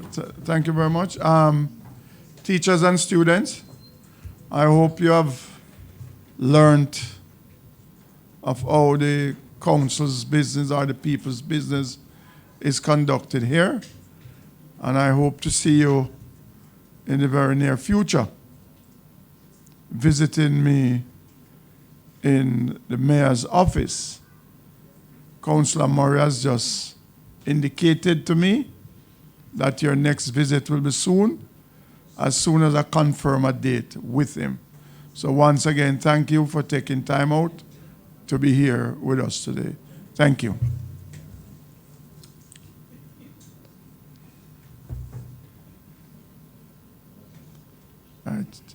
You're free to go now. All right.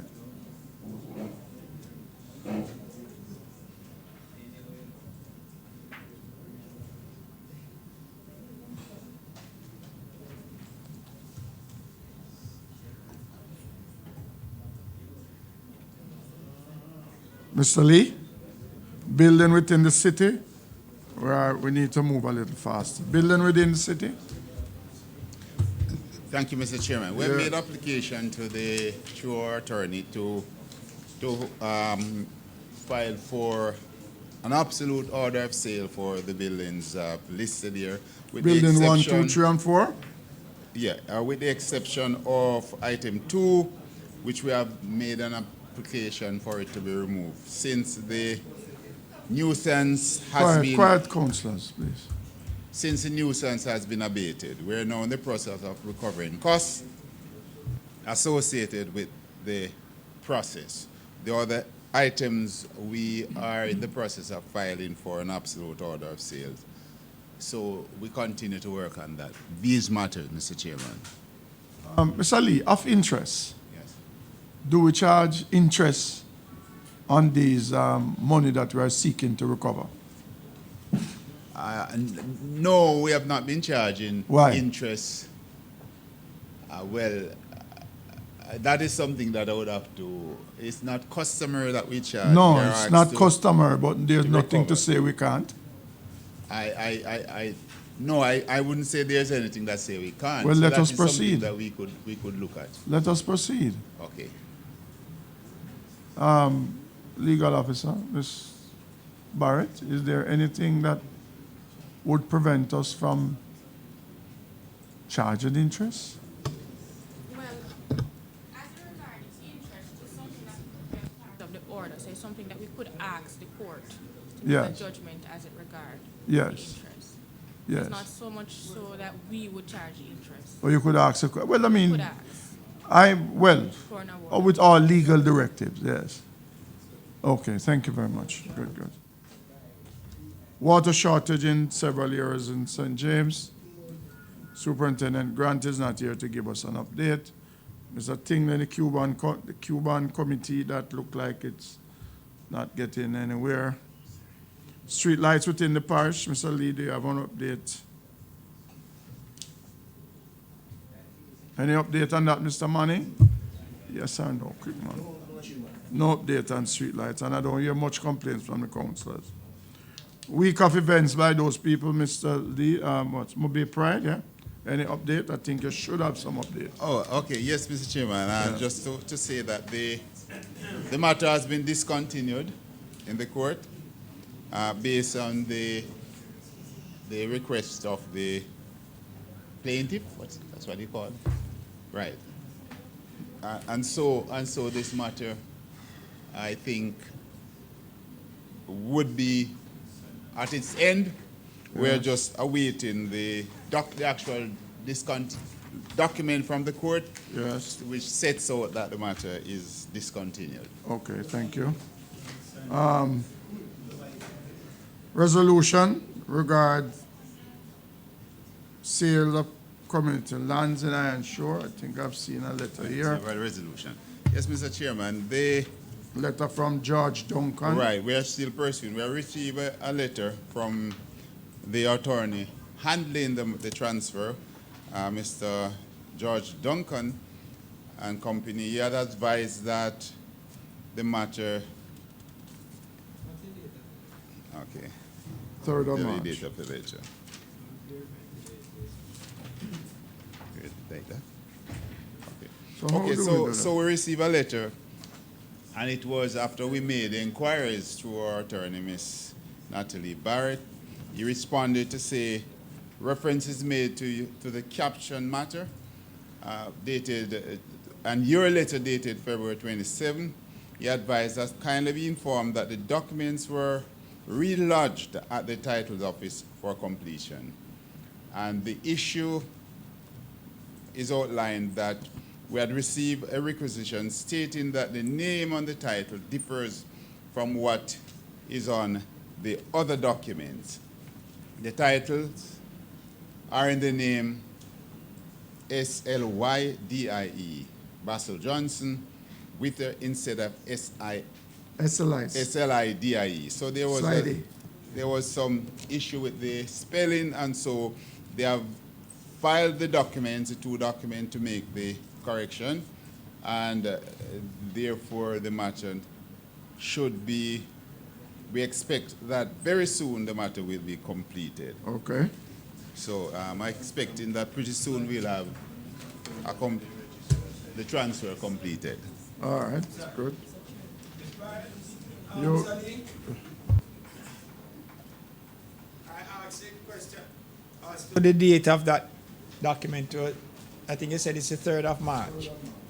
And it is obviously reporting on something that would have gone before. on the 27th of March. 27th of February. And today is the 12th of March. Pardon me? No, 27th of February to the 12th of March. Today is the 12th of March. Yeah, but that letter is telling us something that would have gone already. Yes. Just updating us. It would have been due time for the transfer to be complete. Because transfer is 10 days. And if it is a relodged document, the process, because they would have already told you where the defect is in whatever it is that you are seeking to accomplish. So it would be a shorter period because they wouldn't be looking on something from scratch to get to a completion. So, I am just we just keep getting, and we come into a meeting that has to be updated. It would have been useful if an update was inquired into yesterday too, so that we could hear if it is completed. No, because when I hear it, because I know what transpires in respect to these things, this thing taking too long, man. Unusually long. And the people out there are getting frustrated.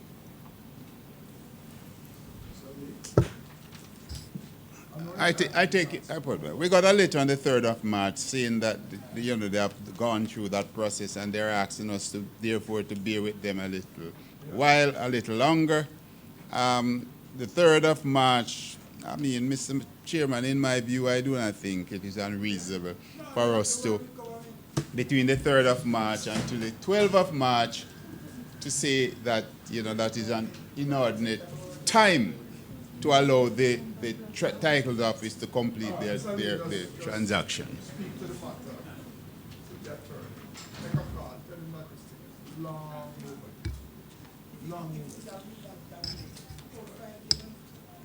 Resolution for additional reward for chairman. All right, I'll just go through the. For deal with resolution, there are all the other resolutions. Yes, Mr. Chairman. All right. Miss Barr, please. Yes, Mr. Chairman, let me continue. Councillor, could you? Yes, Mr. Chairman, I will just go through the resolutions that have been submitted and the ones that we have received some update on.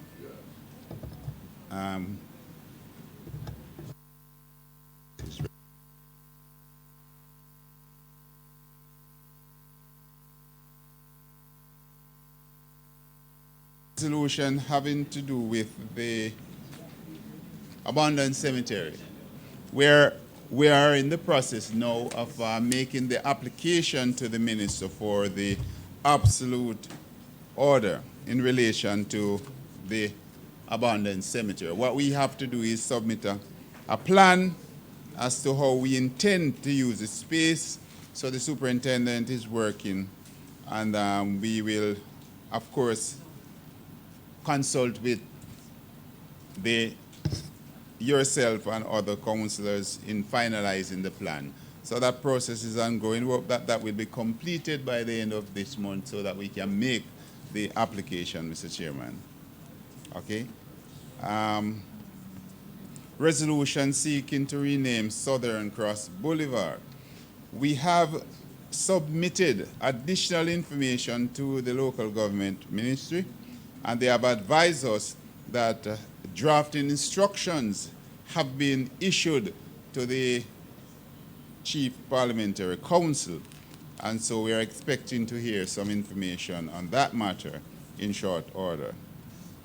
Resolution for the refurbishing of the Mafuta Cemetery, Community Center, work continues on that. I was expecting Soup to give me some update, but he stepped out. But work continues on that, Mr. Chairman. In relation to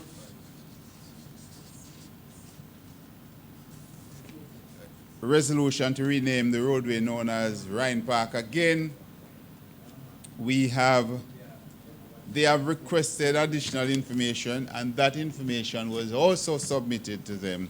And so we are expecting, it has what? I'm saying they have requested additional information and which was submitted, so we're awaiting a response from.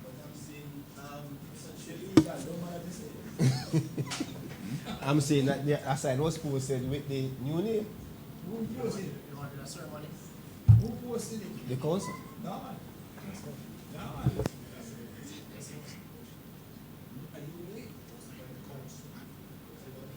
That's the one Rhine Park to Millers Avenue. That's the one we're dealing with.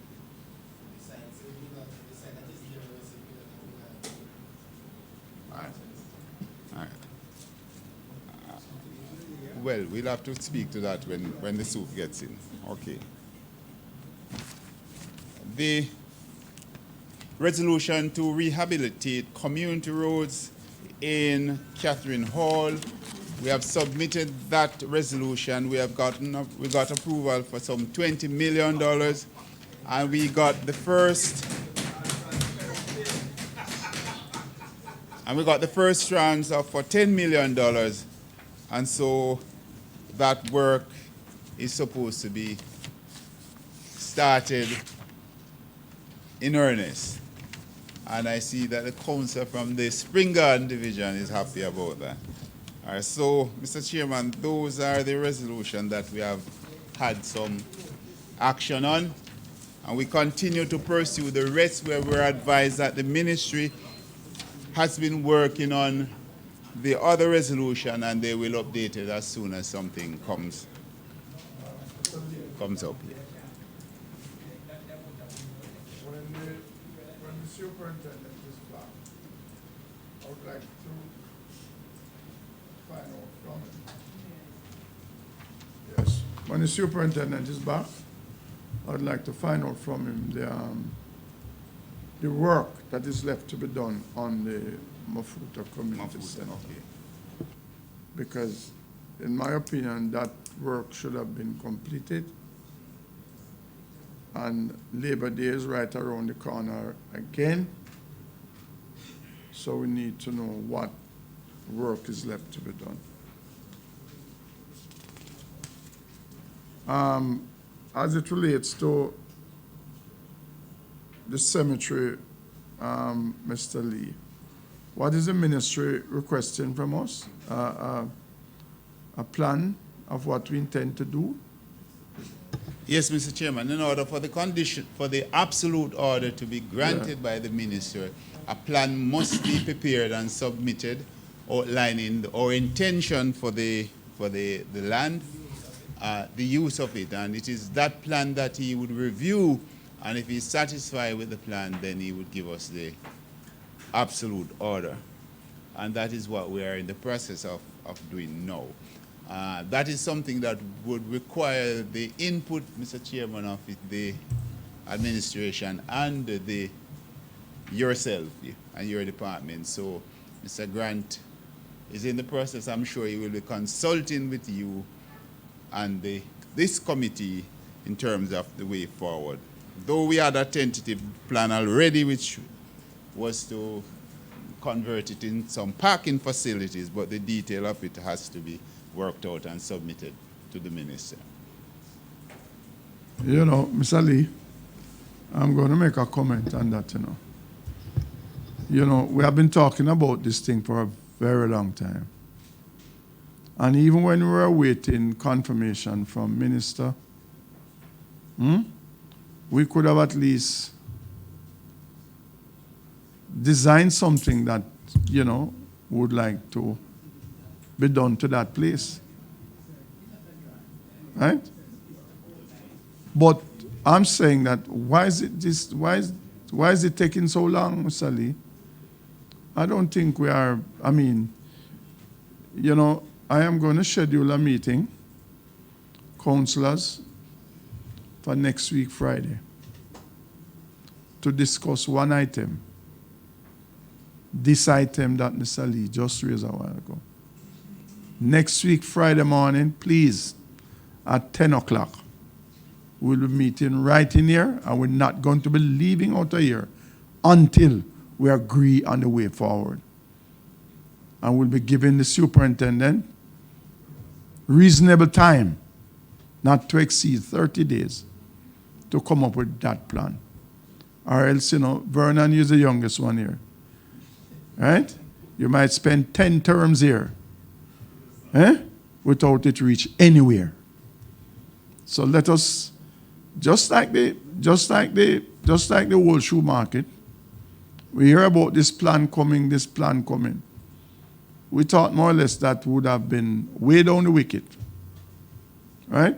But as far as I'm concerned, I don't think we are even at the wicket. So we need to move. We need to move with some alacrity when we're getting these things done. This is how people think we are serious when things are being done, not when things are being talked about. And that is why people regard us as sometimes as just a talk shop. We need to get things done. We have the technical department, we have the technical people, and we're not getting these things done.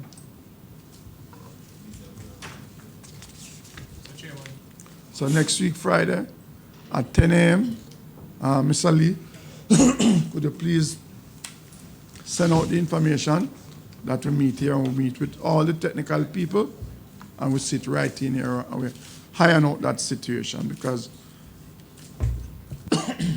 that strip of road is having serious challenge with parking.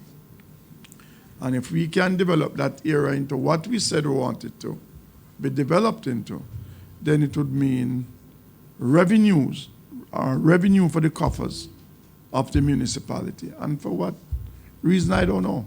Why we can't get this thing off the ground.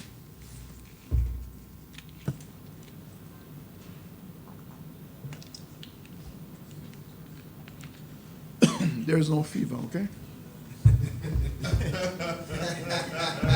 Mr. Chairman. Yes, what? Yes, two things, Mr. Chairman. All right. So we have some resolutions that we have submitted internally. We still don't have any update on those. Right? So we have to action those resolutions. And the next thing is, I believe that one of our problems with getting approval and support for some of the resolutions that we send to other municipalities and also to ministry is the fact that we send it as something that we would like to see done, but not necessarily doing the needed research. So we are asking them, in other words, to do the research for us and then tell us that they will support it. Now, I made a suggestion before, and I'm making the suggestion again, that we set up a focus committee, a policy framework committee that we send these resolutions to. And now that we have our legal person here with us, we will do the review at this focus committee, create a document, and then send it to ministry for it to be reviewed and gazetted if necessary, so we can put the necessary regulations in place, put the necessary bylaws in place. I sent in a resolution also for the road cutting permit, which would see persons applying to the corporation to cut the road. Because every time you see a building going up, they have to connect to the sewer. And they will cut even more recently paved roads without showing us a plan as to how they are going to bring it back to their restore the road comfortably so we can drive on it. Its original state. I see cutting going on now by the National Water Commission right along Westgate Main Road, and sooner rather than later we are going to get some complaints. The dust, there's no plan for dust control. Nothing sent to us saying that this is how we are going to proceed. Nothing saying to us that this is how we are going to bring it back to its original state. There's nothing. And we are the local authority. We are supposed to regulate these things.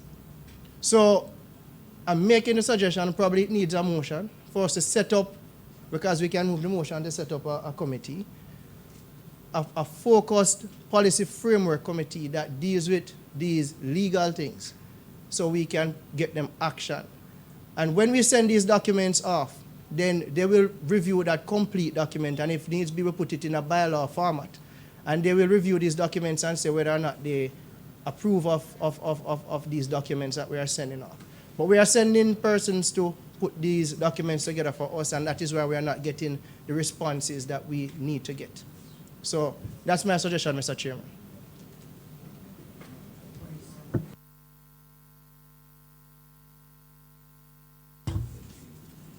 But I can say sometimes our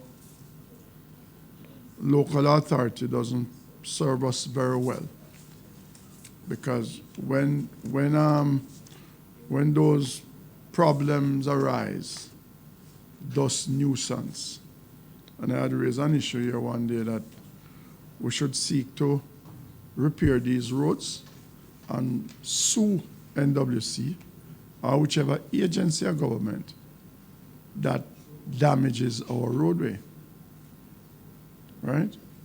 I'd raised that issue here. We are now down to Mayor's announcements. Is that so, Mr. Lee? Well, a lot has been said.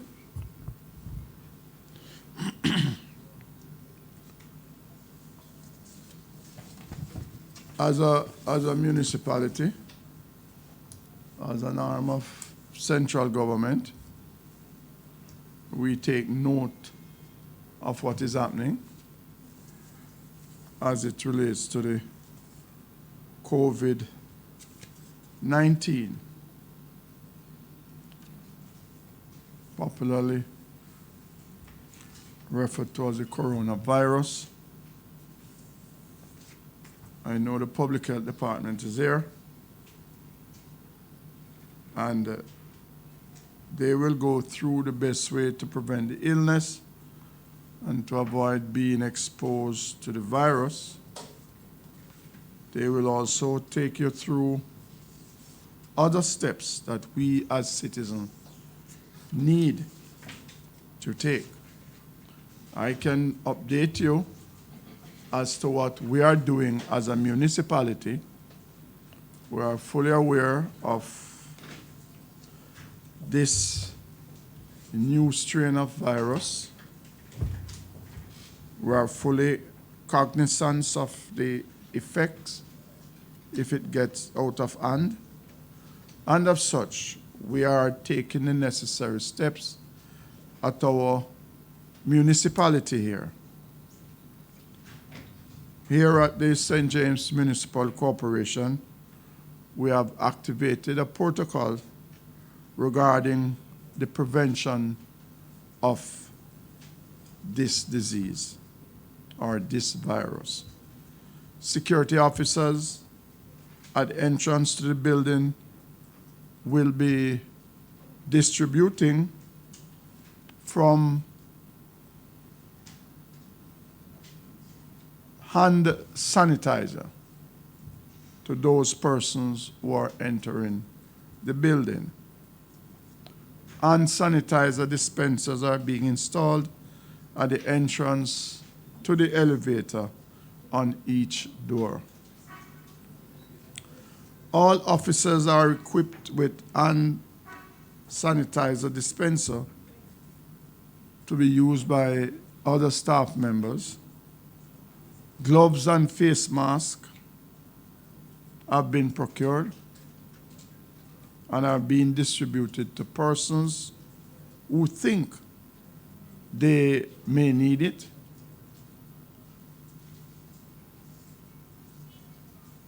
The municipal corporation has been posting messages on social media platforms and continue to work with the St. James Public Health Department and the Ministry of Health and Wellness in educating and informing and monitoring the development.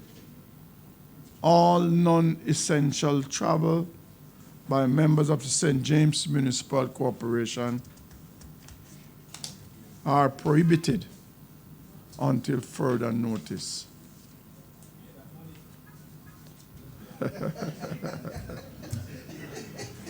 The St. James Municipal Corporation is in full observance of the government's position on not issuing permits for events which attracts large crowds over the next 14 days. What I would love to see, though, I would love to see a number, whether it's 100, 200, or 300, or 500, because most churches, their congregation is 100, 200, 150, 300. So that, in my opinion, no, they don't need permit, but we're talking about persons in large numbers. We talk about persons in large numbers because if we are to observe, then we need a little bit more specific. There is some disturbing news coming from persons, that is coming from members of the business community, that there is a level of price gouging as it relates to some essential items. If that is happening, I would ask business operators to desist from doing that at this time.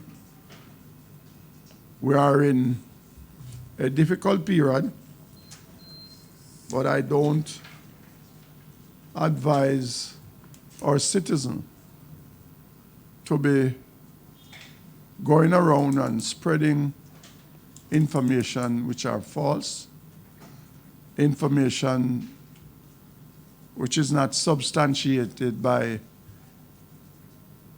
any facts whatsoever. What I would advise our citizens to do is to listen to the government of Jamaica bulletin. Listen to press releases that comes from the government, and don't take everything you read on Facebook or WhatsApp or WeChat or whatever platform. You know, I am getting there, David. I am getting there. All right, but it is a difficult time, but this is not a time for us to spread fear among our people. Let us be conscious. Let us be aware of our environment. Let us practice best hygiene habits, because that is the way in which we can prevent the spread of this virus. So far, the two that we have gotten here in Jamaica, they were imported. That is comforting at this time. But I'm sure that we will have some local contraction. But as I said this morning in a group that I was in, that if we would have taken the same approach if we would have taken the same approach with murder in Jamaica, probably would have get rid of murder. Because I'm sure that this virus won't kill as many people as what the gunman does, or maim as many people, or dislocate as many people. Yes, it is a challenge, but we must not spread fear in this time. We need to bond together, and we need to do the correct things. Let me also use this occasion to, I know he's not here today, but announce the passing of Councillor Troop's father, who his father and I have the same Christian name. Matter of fact, when I came to Montego Bay, I met him at Cornwall Regional as an ambulance driver. And when he said his name is Homer Troop, I said, how do you spell that Homer? And he said, Homer. And I said, well, I am Homer Davis, and it is spelled the same way. And at that point, he's the first person I've met that have their Christian names spelled like mine. So I know Mikey father from a way, way back. And so today I would use this opportunity to extend our condolences to Councillor Troop and his family. I know he's very close to his parents, because so often you see them together on pictures on Facebook at the special occasion, you know, and he speaks about them. As a matter of fact, it was last week, Thursday, at our physical planning meeting, that we were around the back there, and I was in a discussion with him, and I was asking him about his father. And he said, you know, he's there doing well, you know. But I guess he didn't know that he was about to depart this life. So once again, let us extend our condolences, and we will remember him in our prayers, and in whatever way we can, give him a call, and let us follow through. When the funeral, we all pay our respect to Councillor Troop and his family. Thank you. Chairman, it's now 1 o'clock, and I Yes. move for an extension of the meeting. And do two things. Can you now move a motion to accept the local Board of Health report also? Okay. So move, Chairman. Good. Public Health? Local Board of Health? Mr. Lee? Mr. Lee, you're sleeping, man. What happened? Dreaming of Corona? Or what I said, that no approval for travel, is that what? Yes, I know the Easter is coming up, you know. Yes, and you like to carry bun elsewhere. Okay. I'm not suggesting anything.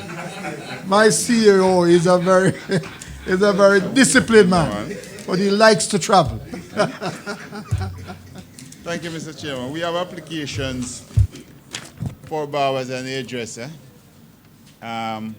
numbering 9 barbers, 11 beauty therapists.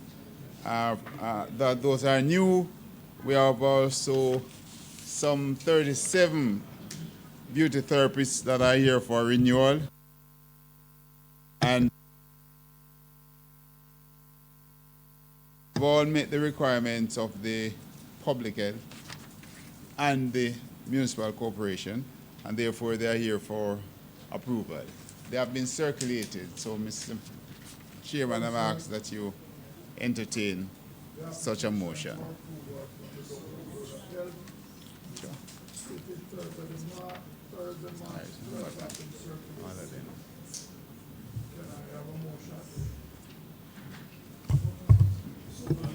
Thank you. Councillor Murray. Seconded, Councillor Graham. All in favor? Your ayes have it.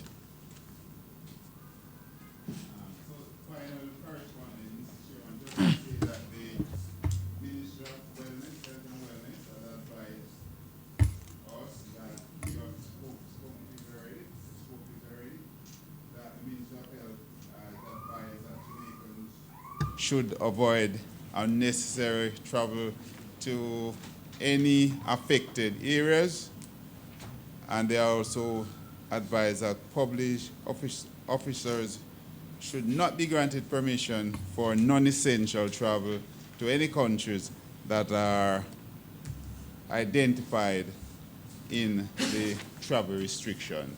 That is directive from the Ministry of Health and Wellness for us to abide by. Thank you.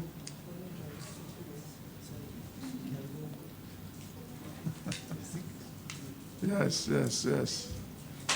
Thank you very much, Mr. Lee, for that update. Mosquito control in the parish of St. James.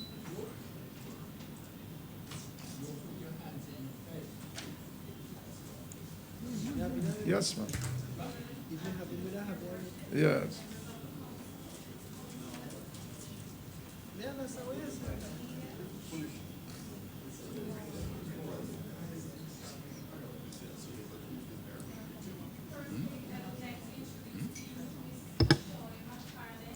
Miss?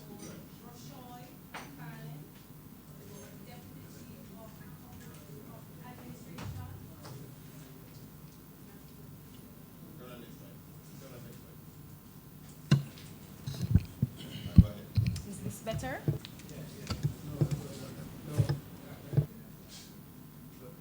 Right, the AD's index for the month of February stands at 9.8%. This is a slight 9.8%. It's a slight increase. We have started a new survey in some communities, so this would impact the AD's index. Also, when we revisit some of these communities already surveyed, we have noticed that some have reverted to their old practices because they're of the impression that the Ministry of Health and Wellness will send workers to treat their water and to also search and destroy mosquito breeding sites within their own home. So currently we are serving warning letters and notices, and we will ensure that follow-ups are done. We continue to do morning and evening fogging. We currently have 20 functional handheld fogging machines. We have 3 ULV machines, 5 pickup vans, and 2 buses. We have 12 core staff assigned to vector control, and we have 94 task workers, and their contract will end on April 9. Preferably what we would want is permanent staff, more permanent staff for vector control, so we have a more sustainable program. In terms of rodent control, we continue to target health centers and government-owned facilities. We are in dialogue with the NSWMA for a comprehensive rodent control program for the city of Montego Bay.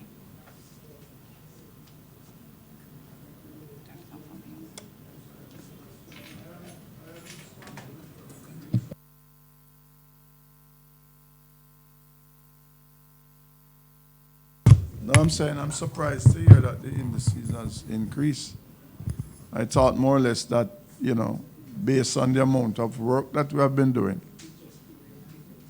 that we would have continued to see a lowering of that figure. But I'll use this occasion to appeal to the residents of St. James that we can have dengue infested person and coronavirus. Because the thing about it is that I don't think both of them see eye to eye.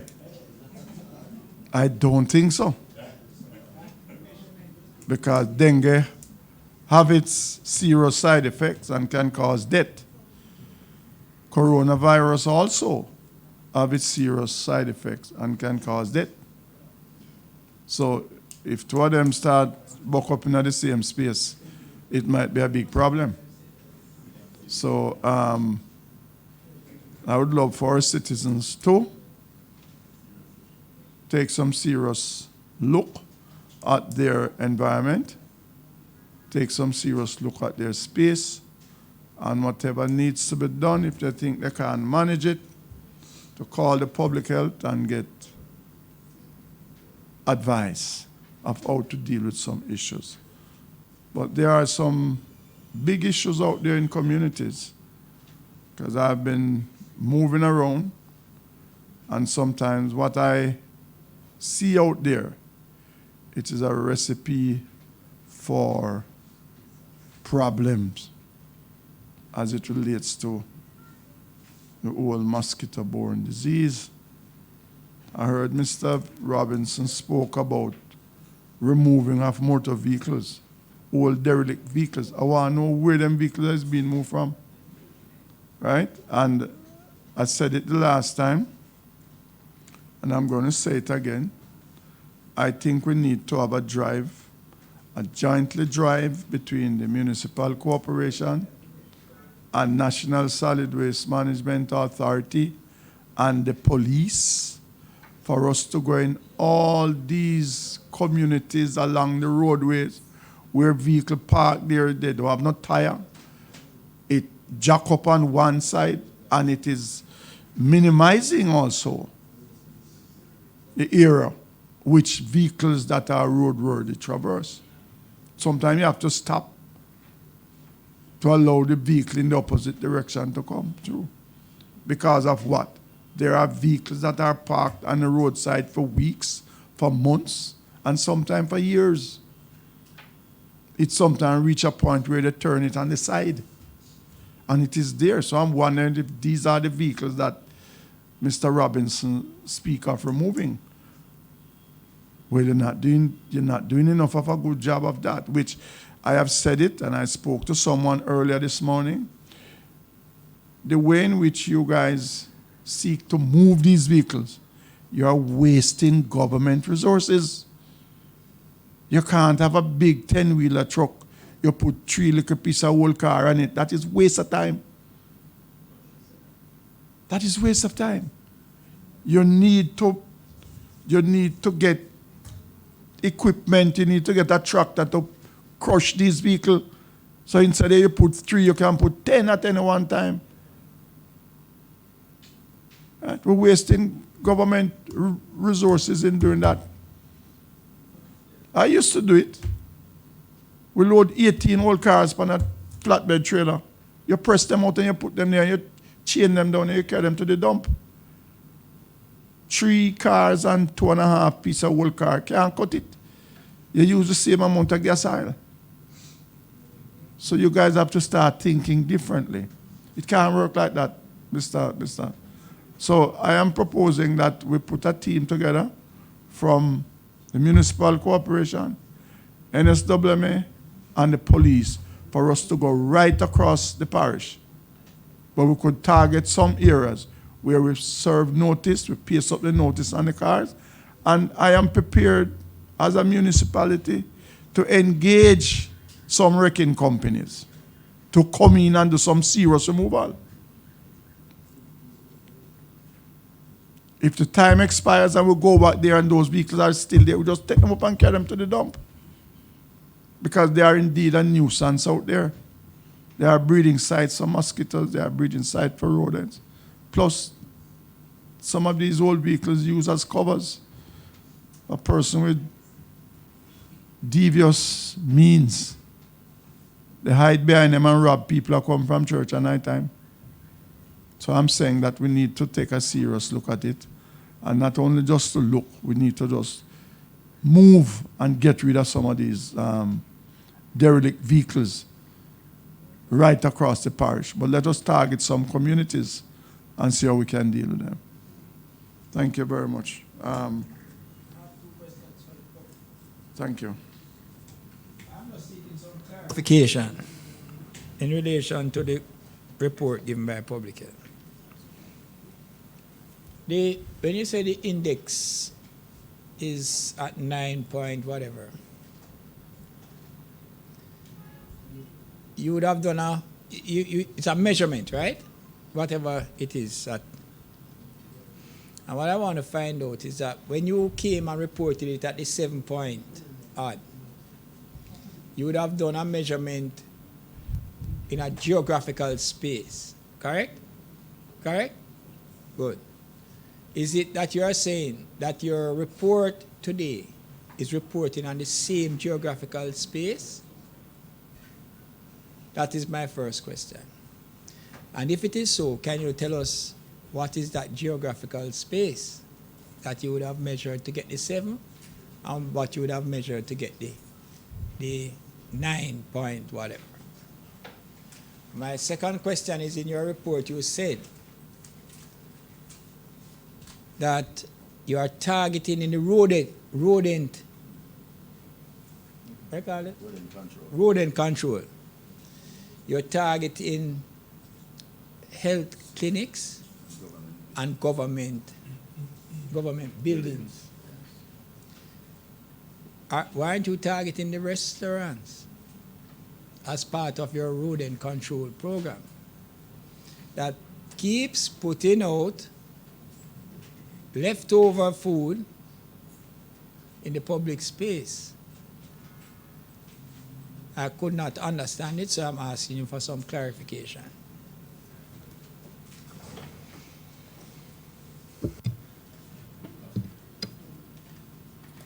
I'd be more than happy to clear that up for you. No, it's a separate, it varies from month to month. So we don't always visit the same communities. Sometimes we do a revisit, and sometimes we start a new survey in other communities. So what has been happening is that some communities that we have not visited, due to various reasons, we have started the survey there now. How we calculate the ADs index, we divide the total number of positive premises for mosquito breeding over the total number of premises visited times 100. So that's how we work out the ADs index. So it will vary based on the communities that we visit within the month. What we can provide is a document outlining the individual index for each area. Right? So that can be requested and we can provide it. In terms So before you leave that, so we just keep focus on it. That is where I have a problem. Because I am certain that you understood it to see that there was an increase. It may be that if you're giving a result, because you came here one day and you reported a reduction to 7 from some 14 and so forth. And I ask the same question, and we come back with the same thing. You must have a base. You must be measuring against something which is the same. For you to be claiming a reduction. How can you claim a reduction and you do in different communities?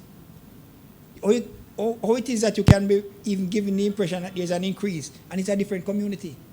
It may be that community, those communities, if you measure them, you could have been at 14 and you know at 9. As I said, the ADs index is basically an average of all the communities visited. But however, yes, I understand that, but you're averaging using different communities. You follow what I'm saying, Councillor? So the report not coming across good to me. It's not coming across good to me. So you just said that you can give it according to community so that we can follow each month. If you do your thing and you come and say, well, these communities average out at 1, and then when we come back next month, average out at 2, then we can say, then, something is not right. But if you're going to take some communities that may be up in Granville and Kemshat and wherever, average out those. And you take Iron Shore, Carragaz, and average out, and you come 1 month and tell me about 9 and tell me about 7. It's not making any sense to me. Not making any sense. All right. Your concern has So, been noted. I would ask that when you come here, it's not, let me not say that. Thank you. All right. In terms of what I mentioned, rodent control. What I mean is that we, the health department, we do baiting and rebaiting at the government facilities. The private facilities, they're responsible for their own rodent control. So what we will do is to provide enforcement actions where that is concerned. But we have met with NSWMA and we have a program in the planning phase at this moment.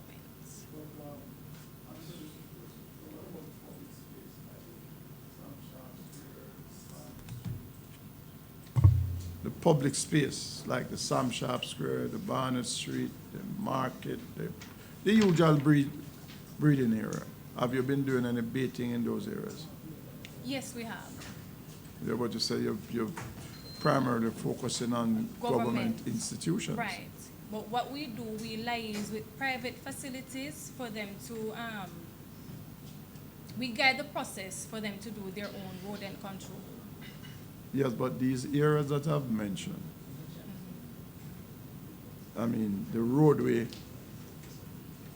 the culverts, the areas that certain jerking activities take place at nights, that is a feeding ground for rodents. Those are the areas that, you know, not saying that the schools and the clinics must not be taken care of. But what about the public space? Is there anything being done? Because most times, you know, persons will tell you that they're walking down in a lane and it's 2 rats the size of a cat.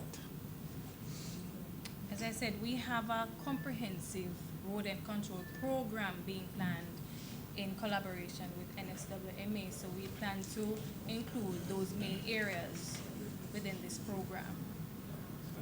You know, I would say to you, I would love for us to be a part of that plan. Yes. Because nobody asks, they ask us the question all the while.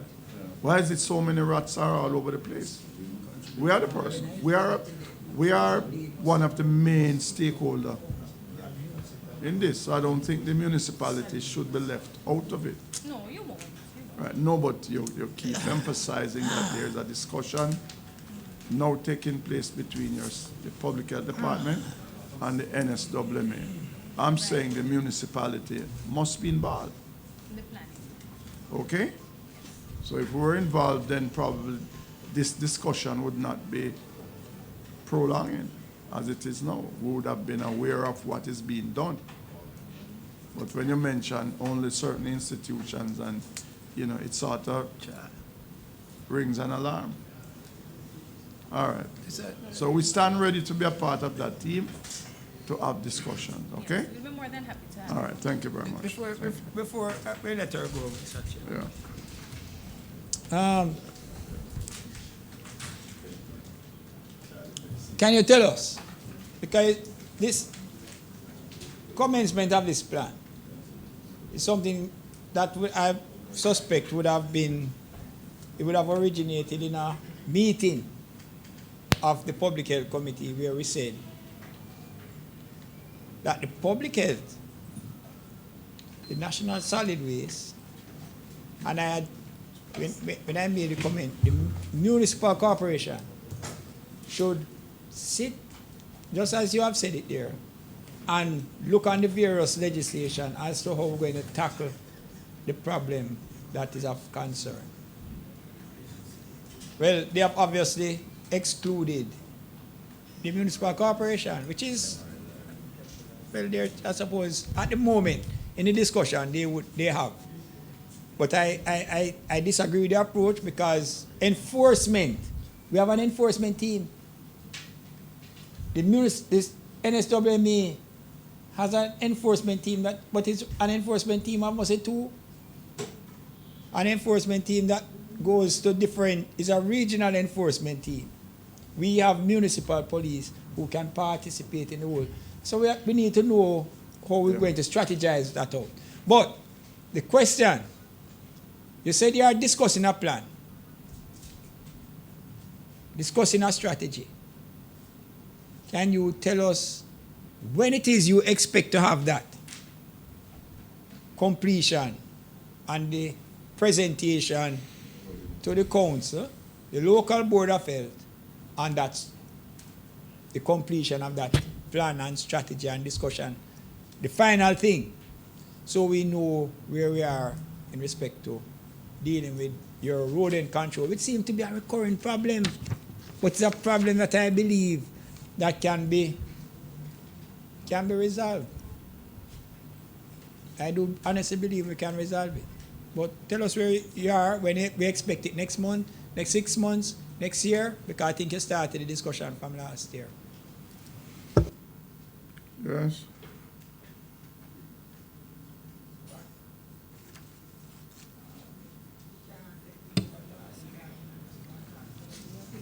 We will be able to give you more information by the next Public Health and Sanitation meeting.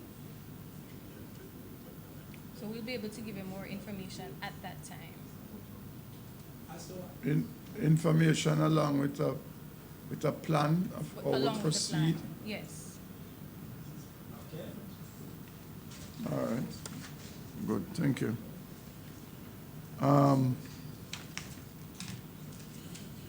Doc, your turn.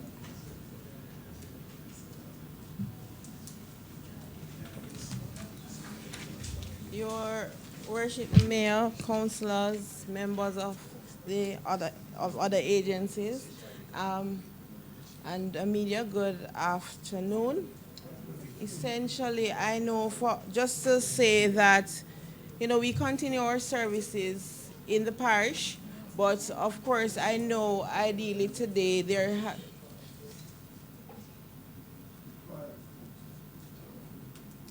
thank you. So I know essentially a lot of the concern today as we are here would be the discussion and the concerns about coronavirus. So I would like to share with us just a little bit about the disease, about the condition, and some of our preventative actions, what it is that we can do, what it is that we're doing as the health department, and what it is that we expect our citizens to do. So we have a PowerPoint presentation which I will go through as quickly as possible, so as not to affect lunch. Is it fine if I stay here or I need to go? Okay, all righty. So essentially, the question is, the title, the discussion has been ongoing in terms of coronavirus. Essentially, coronaviruses have been around. There are a large group of viruses. They range in severity in terms of infection, from the common cold to the severity in terms of SARS and MERS. So we're just going to briefly go through what it is, how it spreads, the important thing about it, and also we're going to look at the persons who are at risk, how do we prevent, and some of the important tips for particularly schools and workplaces, some of the considerations for traveling as well. So essentially, as we said, the coronaviruses are a large family of viruses. Essentially, they're found both in animals and humans, and they are known to spread from animals to humans as well. Two of the most severe ones that we are familiar with would have been the SARS, which is severe acute respiratory syndrome, as well as MERS, the Middle East respiratory syndrome. Essentially, we know that when the discussion that we've been having would have been a novel coronavirus, simply which implies that this is a novel, meaning new, a new strain of the virus which was not previously identified. And so for this coronavirus that we're experiencing now, it has been officially named COVID-19, which is the disease that is caused by this coronavirus. So essentially, as we would be aware by now, this outbreak was first identified in Wuhan in the province of Hubei in China in December 2019. Oh, yeah. Yes. So essentially, we know Councillor Brown would have indicated that he would have traveled. Of course, his travel history is very important. Yes, yes. So, so I think probably it would have been good to start off with the date. You know, to give where. 14. Yes, yes, yes.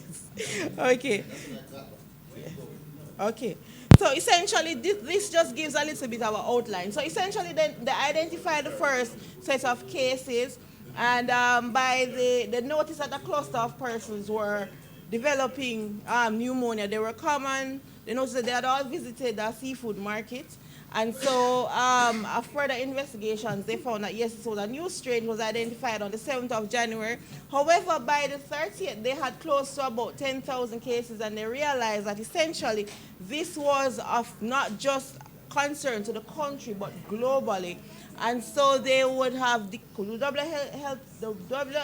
WHO would have declared it a public health emergency of international concern, and this simply means that this event, a PHEIC, is simply an event that is happening that is now at risk, which is considered a public health risk, not just to the area, the state that it is, but also international spread of disease. And so it's an event that is going to require a coordinated international effort. And so this is why, based on what they were seeing, they decided that this needed to be declared as a public health emergency. So when we had the declaration, of course, on January 31st, there was a meeting of the quarantine authority, and the decision was taken to institute travel ban or travel restrictions from the country of China. On the 27th, based on the progression of the disease into other countries and territories, the ban was extended on the 27th of February to South Korea, Iran, Singapore, and Italy. On the 10th of March, we would have confirmed our first imported case of COVID-19, and it's important to say imported. And so on the 11th, we would have been declared a pandemic, and would have also identified as on the 12th, on the 2nd as well, and our second imported case of COVID-19. Again, imported cases at this time. So as of today, the travel ban has been extended. Travel restrictions have been extended to another 3 countries, which are France, Germany, and Spain. What this restriction means that if you are not, you do not have permanent residency in Jamaica or via marriage exemption, then you will not be landed. So this would refer to visitors and other persons who are coming from these countries of interest. But if you're a Jamaican or you have permanent residency, essentially you will be landed subject to a health assessment and then quarantine. Okay? So persons of interest would have been persons traveling from any of these countries within the last 14 days. So they would have departed that country within the last 14 days. So essentially, how does COVID-19 spread? It's important to know that we still don't know a lot about this disease. A lot of the references that we have would have been based on the patterns of the other coronaviruses that are known to us, including SARS and MERS. But essentially, as it is now, the spread is mainly by droplets. So you know, some droplets are larger, some are smaller, but essentially by droplets, and when they come in from an infected person who coughs or sneezes, that's one method of spread, but particularly from droplets. So any contact with the respiratory system. So these droplets, essentially once they spread in the air and they come in contact, eyes, nose, mouth, and then inhaled into the lungs, are very likely to cause infection. So outside of that, outside of direct contact, there's also the coming in contact with surfaces or objects that have actually been contaminated with with the virus. So for example, just a classic example, if it is that I cough or sneeze and into my hands, and then I go and I touch a laptop, I take up the bottle and so many things. Miss Burgess comes, she touches and then puts her hand anywhere to the mouth, the eyes and nose, and she is at risk at contracting as well. So those are the two main methods of contracting the virus. Essentially, signs and symptoms, the most common ones that we're seeing: fever, cough, shortness of breath. And the thing about it is that, of course, with viral illnesses, we know that this is also common to like the flu and other respiratory illnesses as well. But these are the most common symptoms that we're having. And so those symptoms would probably, the previous ones that were the ones that were indicated, would be likely mild cases, but then in more severe cases, the infection can actually cause pneumonia, a severe acute respiratory syndrome, and unfortunately may lead to death. So essentially, we talk about the incubation period, and this is the time that the person gets the virus to the time that we start to show symptoms. And based on the information that we have now, the incubation period is anywhere between 1 to 14 days. So somebody may contract the virus and actually start to show symptoms within a few days, while some persons may take a whole 2 weeks before they actually start showing any symptoms. In terms of treatment, there is no specific treatment as it is for the novel coronavirus, and so it is symptomatic treatment. So for example, if you're ill and you need oxygen therapy, then oxygen therapy is given, but it's symptomatic based on what is happening. A number of the cases are mild, but some are severe, and some are quite critical and require admission to ICU and mechanical ventilation and life support. The persons who are most at risk, based on what we're seeing so far, are elderly persons, persons over the age of 60, and persons who have underlying health issues. So you're talking about heart disease, high blood pressure, lung disease, anything that makes your system already compromised puts you at risk, at a greater risk of having severe illness and even death. In terms of, so that's just a basic background on the virus, but what is it that we should do? We need to make sure, as you see, in terms of the hands tend to carry a lot of bacteria and all of these things. Unfortunately, we can't see them, but we have to know that they are there even though we can't see. And so the important thing and the important message, and again, it's not just about talking about COVID and being focused on COVID, but remember we have other respiratory illnesses, influenza, the common cold, and it comes down to a good practice of infection control practices. So it's something that has been established, and it's important that we wash our hands and we practice proper cough etiquette. And also, while we sanitize, we must understand that sanitizing does not replace hand washing. And when we wash the hands, it's not just in washing with water, but washing with soap and water, and not just putting it on and that's it. We have to properly wash our hands, and even when we're sanitizing, we have to properly sanitize as well. So it's just reiterating the message, and it's something that we have to get out there. If we, as it is, we understand that we have 2 imported cases, we have not had any evidence of local transmission. We don't know, we may remain, with just imported cases, but we may have local transmission. We have to prepare ourselves. And so what it is that we have to emphasize is the need and the importance of responsibility in terms of taking responsibility for what it is that we have to do. So frequent hand washing and sanitizing. And it tells you that essentially, remember now, we can have contamination through touching books, doorknobs, etc. So we have to make sure we focus on keeping our environment clean, and also the importance of washing. So it talks about protecting ourselves, washing the hands, not just importantly after coughing or sneezing, when we take care of people who are sick, when we're preparing food, when before eating, after using the toilet, when our hands are visibly dirty, if we're handling animals or animal waste, washing the hands. And of course, when we listen to this, we realize it's not specific to saying, okay, this is just to prevent COVID, but this should be something that we're practicing on a daily basis.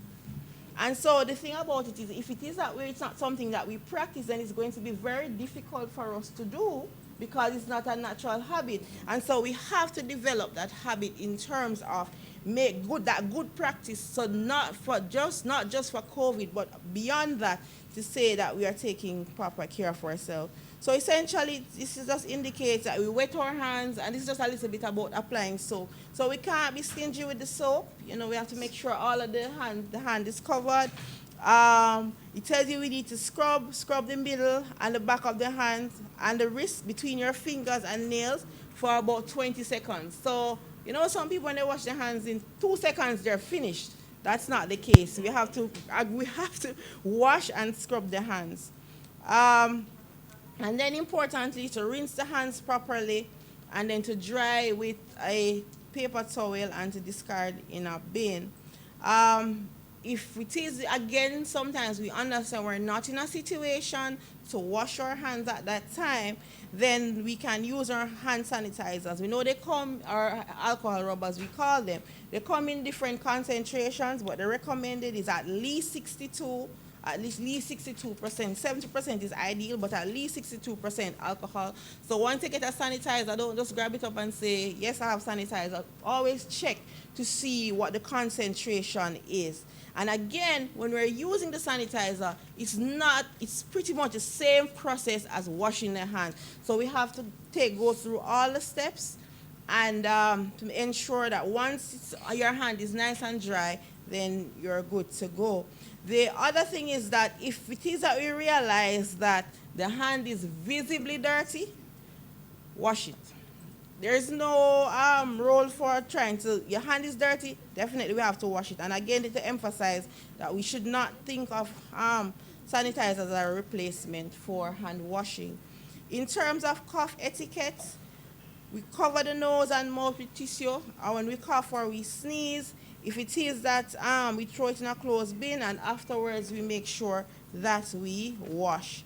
Again, avoid touching the nose, the mouth, and the face. I know it's a little bit difficult because sometimes persons are very used to always, you know, it's a habit. Rub the forehead, touch the face, but it's something that we have to be conscious of to get out of that habit. Another thing that is very, very important is social distancing. I know sometimes it may be a little bit difficult because, you know, we like to hug each other, we like to, you know, sit down and talk and so on. Sometimes we are very close, but ideally it is that where the recommendation is at least 2 meters, which is about they say about 1 meter is about a little over 3 feet, so about 3 to 6 feet essentially. At 3 feet, then you are able to come in contact with the large droplets that don't travel very far, but then you have the smaller droplets that may actually go a greater distance, so you're looking at about 5 feet or so. So essentially, as you would have mentioned again, in terms of, based on what is happening, there's a discouragement towards large gatherings and social events, and so the indications that essentially we have to be on or depending on what's happening, then sports, social events, and religion may be cancelled. So when we look at it in terms of when we look at not just having an imported, but if you then have community spread, then that's a whole different, in terms of the protocols and management, then becomes significantly different as well. It says avoid close contact with persons who have flu-like symptoms, and we maintain, as we said, maintain the distance. It says if you're sick, unless you're seeking medical attention, it advises you to stay home and to keep children home when they're ill. We know that sometimes essentially persons are sick and they will go to work and, you know, they just talk generally in terms of the common cold and so forth, and they will still try to go to work or go out in public instead of, you know, staying home and getting the rest and recovering, because at that point you're so much more infectious and spreading to others. This is a big discussion. Do I need to wear a mask? We've seen it in terms of persons are in masks, they're in gloves everywhere. Based on as our recommendation from the Ministry of Health said, the use of a mask by the public is not encouraged. And why we're saying this, in terms of there is a time and a place for everything, essentially. And so based on the studies that have been done, it doesn't indicate that wearing a mask, if you're not ill, if you're well, prevents you from getting ill. It really is in conjunction with proper hygienic practices, because it doesn't make sense that you, for example, I have on a mask, and while I have on the mask, it's on my chin, it's on my mouth, it's on the side of my neck, or so forth, and then on top of it, I touch because essentially once we put the mask on, you're not supposed to touch the front of it, because essentially this is where you'll have contamination and so forth. So if we have on the mask, and sometimes persons have on the mask, they have on the gloves, and then they end up with this false sense of security that I have on a mask, I'm good. And then sometimes the precautionary measures that should be taken are not necessarily taken. So again, the emphasis is good hygiene practices, and when indicated, to use the mask, to discard. Masks are meant to be used for particular situations and not just meant to be sitting down and be wearing them for a number of hours. And so of course, we have to make sure that once if the indication arises for using, it's used and discarded properly. The other thing is, it tells about it as it is. It says, the recommendations at this time for persons, healthcare workers who are dealing with a confirmed or suspected case, or if somebody who is displaying symptoms. So if it is that I'm actively having a cough, or any form of respiratory symptoms, a cold or so, then I should be wearing a mask. Essentially, we're talking about source reduction, so that it decreases the risk of me passing it on to somebody else. In terms of our schools and workplaces, importantly, we have to have somewhere, if it is, have a plan. Schools have a large number of students and teachers, so we have to have a plan in place. We encourage that if somebody at school becomes ill, there must be a plan in terms of what it is you're going to do until they can be transferred.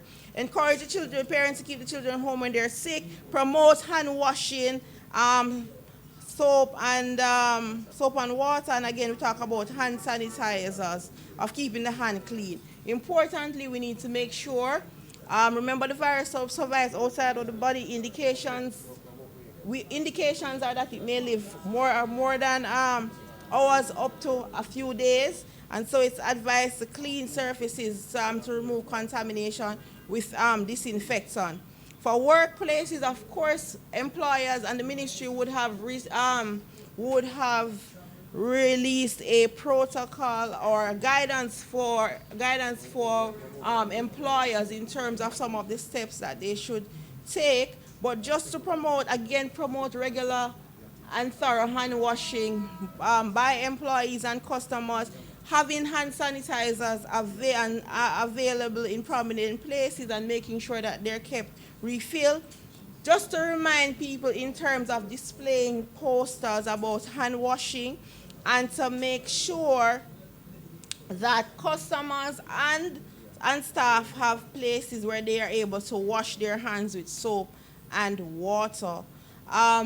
Clean, again, in terms of workplaces, making sure we clean the surfaces and objects with disinfectants. So again, too, for employees, if they're ill, advise them to stay home. But of course, it is that we must also advise them in terms of having a location at the business place if they fall ill, where they can be kept until they are transported to a facility if it is that they're ill.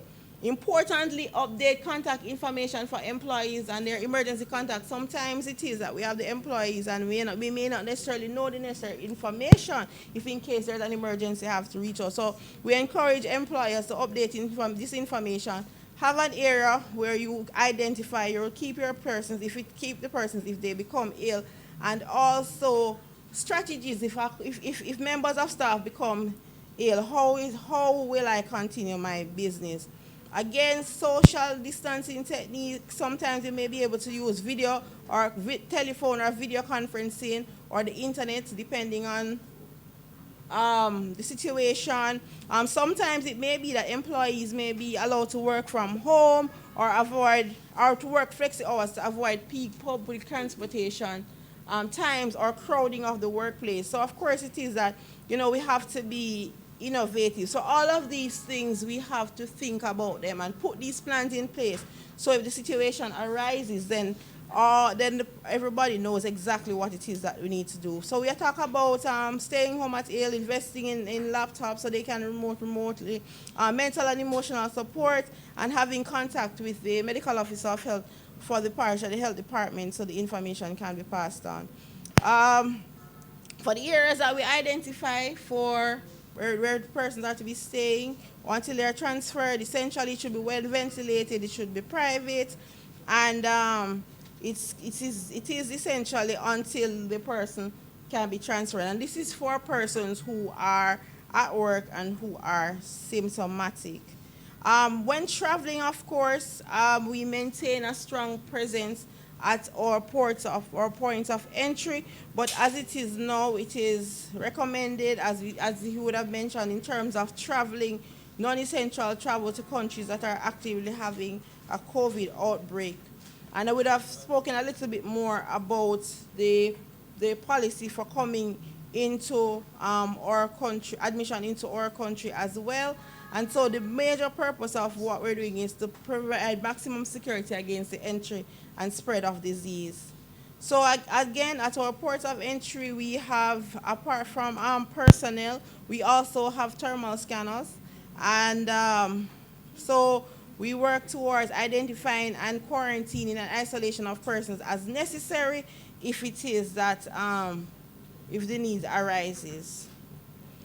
For persons, as it is, as we said, we do not recommend travel to areas affected by the novel coronavirus at this time. And if you're traveling, also make sure we have preventative measures that would include your own thermometer and information where it is that you should go in case you do feel ill, if it is that you must travel. And this is just a reminder, if you are sick, make contact with a crew member, and if you have a fever or cough, then at that point in time to seek medical intervention and making sure we cook our food well and avoid contact with wild animals. So it's important then essentially that we try to remain healthy whilst traveling, to wash our hands and so forth. So as it is, the important thing is to understand the spread and how it is that we protect ourselves. And so some of our references. If it is that we need to make contact, as I said, we can make contact with our local health department or our toll-free line at the Ministry 888-1-LOVE. There is always information at the Ministry of Health's website, and there on the Ministry of Health is also at MOHW.gov.jm on Twitter, Instagram, and Facebook. But it says that if there are queries, if there are concerns, just make contact with the local health department, and we are glad to update you in terms of, or to have the discussions or clarify any queries that you may have. But the important thing as it is now, while we do our best to protect the nation, we also need our citizens as well to do the important things so that we can maintain and prevent against COVID.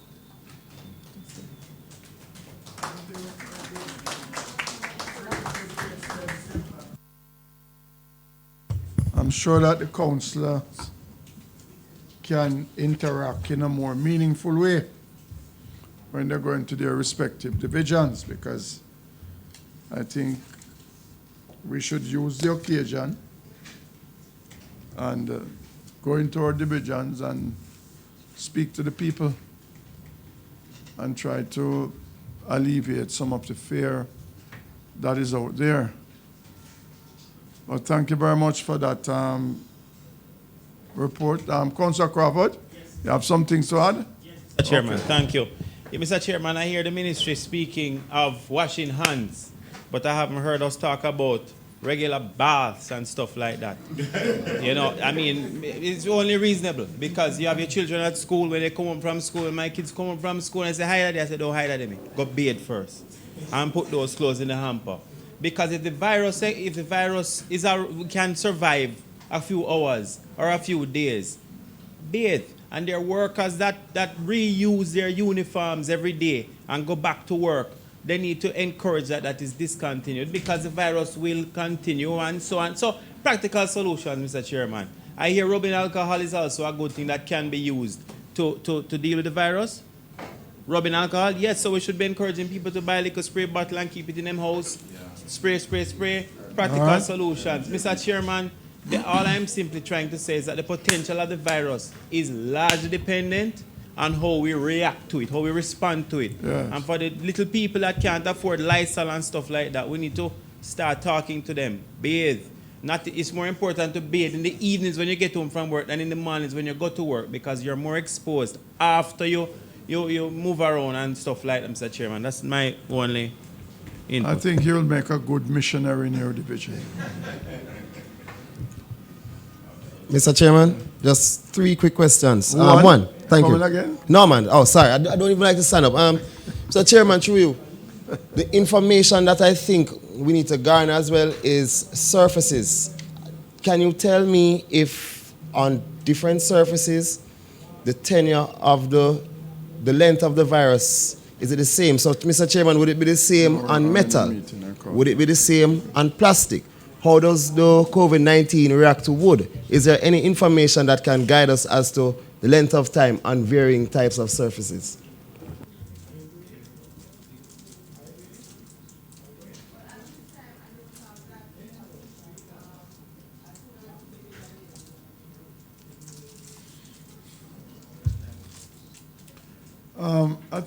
I think what will happen, though, councillors, is that as the fear heighten, I think we'll get more information. But what I would, as I said previously, a lot of information are being circulated out there. Dr. McGann, you. Well, there's actually 2 in the making, but yes, I'll accept it. Mr. Chairman, I listened very keenly to the presentation and the comments being made. And what is being brought forward to me is that the same information that I'm hearing from the MOH is basically a uniform message that is also coming from the Minister of Health. And I've been on this earth quite a couple of years. And Mr. Chairman, I really want to commend the Minister of Health and the PM of Jamaica for the leadership that they have taken in getting information out to the little man. The use of social media, the use of pamphlets, the use of the ministry operatives, that to get the message to the nook and cranny, to the little man to say, these are the methods to keep you safe. I've never seen that before. Never seen those type of decisions. That's taken. good. Well, we can also commend them. Mr. Lee, we can also, from the municipal corporation, we can do our part. For example, Ministry of Health, Sir Tingling, Marlon. Suppose, for example, Ministry of Health could give us a sheet, the do's and the don'ts, and we would be prepared to print 100,000 leaflets and give to each councillor so he could have them distribute in their respective division in a house-to-house distribution.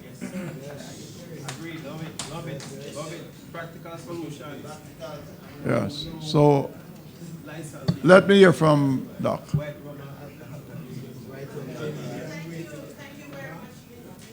Yes.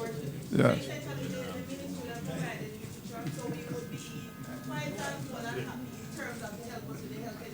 Yes. Please, good. So what we'll be seeking to do is to underwrite the cost of 100,000 copies, and would distribute it among the councillors, who will in turn give them out for distribution in their respective division. All in favor? Aye. Thank you. Can I know, oh, you're still, oh, sorry. Sorry, Doc is still on the floor. Okay, yes, so just to add a little bit in terms of cleaning of surfaces. So as I said, the ministry would have sent out an interim guidance for the recommendations for employers. I'm not sure if it is that the council would have received that. Did I receive that? Mr. Lee, have you received anything like that? Okay. No. So if it is not, then definitely I'll make sure to share. Please, whatever information you can share with us. But it does give some guidance in terms of how to maintain a clean and hygienic workplace, to say that essentially one of the important things is to make sure that there's a weekly schedule in terms of cleaning. For surfaces, example, desks and tables, they can be cleaned with soap and water, but at least they should be disinfected with commercial bleach at the end of the day. Okay. And some other small objects such as light switches, elevator buttons, telephones and stuff should be cleaned with at least 62% alcohol, using like a small cotton ball. And for tile floors, then they should be cleaned with soap and water and disinfected with commercial bleach. And carpet should be cleaned, shampooed or vacuumed once weekly. And in terms of, it's important to make sure that we service the air condition, and the filters should be washed at least weekly. So that's the general recommendation. Okay, thank you very much. Councillors, what I've been thinking, we have a team now on the road gathering information as it relates to, you withdraw them next week? So we could continue them for another week if we can get the material. Miss Cunningham, this is an emergency. This is an emergency, Miss Cunningham, and we have to do what we have to do as a group. We can't sit here and say we can't do it. We can't sit here and say we can't do that, man. No.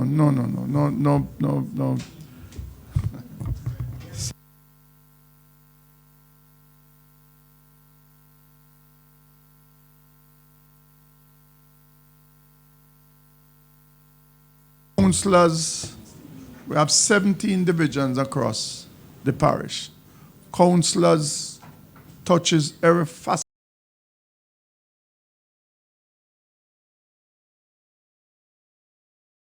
Say, for example, 1 week, and we get these leaflets out there, and we have something already in place, and we put them out there for 1 additional week to distribute these flyers.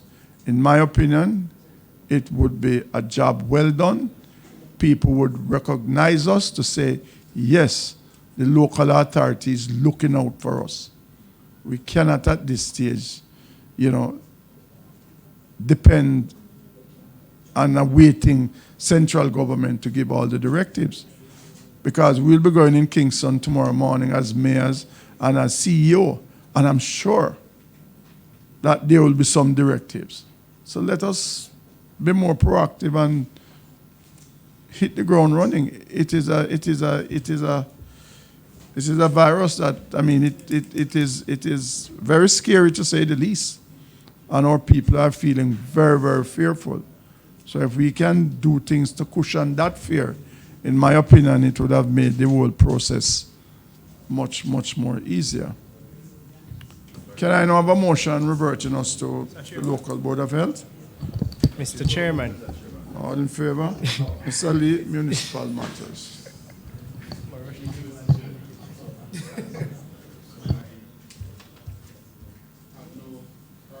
You have no correspondence. Building and subdivision matters.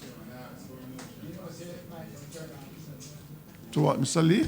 Yeah, from the Clarendon Municipal Corporation, and the resolution calls for a vector control program in the parish, and the resolution is here for our support. The resolution acknowledges, Mr. Chairman, that the task to reduce and mitigate mosquito breeding requires additional efforts and assistance from the local authorities in collaboration with citizens through established community organization. And they ask, therefore, that the Ministry of Local Government allocate some $503,800,000 to be shared equally among the 228 parish councils plus Portmore, and that this be noted. Right, so they ask for your support and approval for this resolution. The Clarendon Municipal Corporation is asking. It worked out to $1.8 million per councillor. Exactly. Is it noted or noted? Not support? Yes. Subdivision matters, or resolution, sorry. Resolution from other corporations.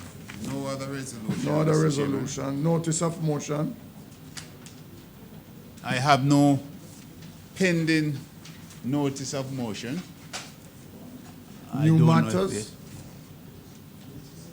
I think new matters, Mr. Lee. I think that was The only thing I have is already. an invitation, Mr. Chairman. You spoke to it already. Yes. For a meeting tomorrow at the ministry to look at the COVID response, and the Mayor, CEO, Metron's Inspector of Poor, Chairman of the Public Health Committee, and Director. You know, Mr. Lee, as you mentioned, asked to attend that meeting. mentioned, Inspector of Poor. What seems to be happening in most countries where the coronavirus is rampant, it tends to affect homes that caters for older people. So, Lee, what steps are we taking as it relates to our infirmary? Have we given it any thought? Yes, Mr. Chairman, the matter was discussed at our Poor Relief Committee meetings, and the most of the protocols that have been established and have been issued by the Ministry of Health have been followed. The whole matter of hygiene, sanitation, cleaning surface, they have been put in place, and I know that the Metron, along with the chairman of the Poor Relief Committee, we discussed it at the meeting, and several procedures have been put in place to try and mitigate Is there the any effect. procedure, Mr. Lee, for the staff who comes in every day, then leave work, then go on the street, comes in every day? Is there any way in which we can have that temperature test as they come to work in the morning? Well, that has not been established as a part of the protocol, but that is something that I'm willing to explore with the head, with the inspector of poor, along with the matron and the chairman of the public health. Mr. Chairman, Ma'am? do you allow the...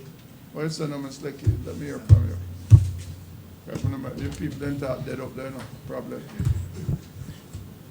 The protocol is to be observed that a sanitation mat be used, and also that each member of staff would change when they come into work and change on their way out. There's also sanitation basins to be set up at the wards. Are those in place as yet?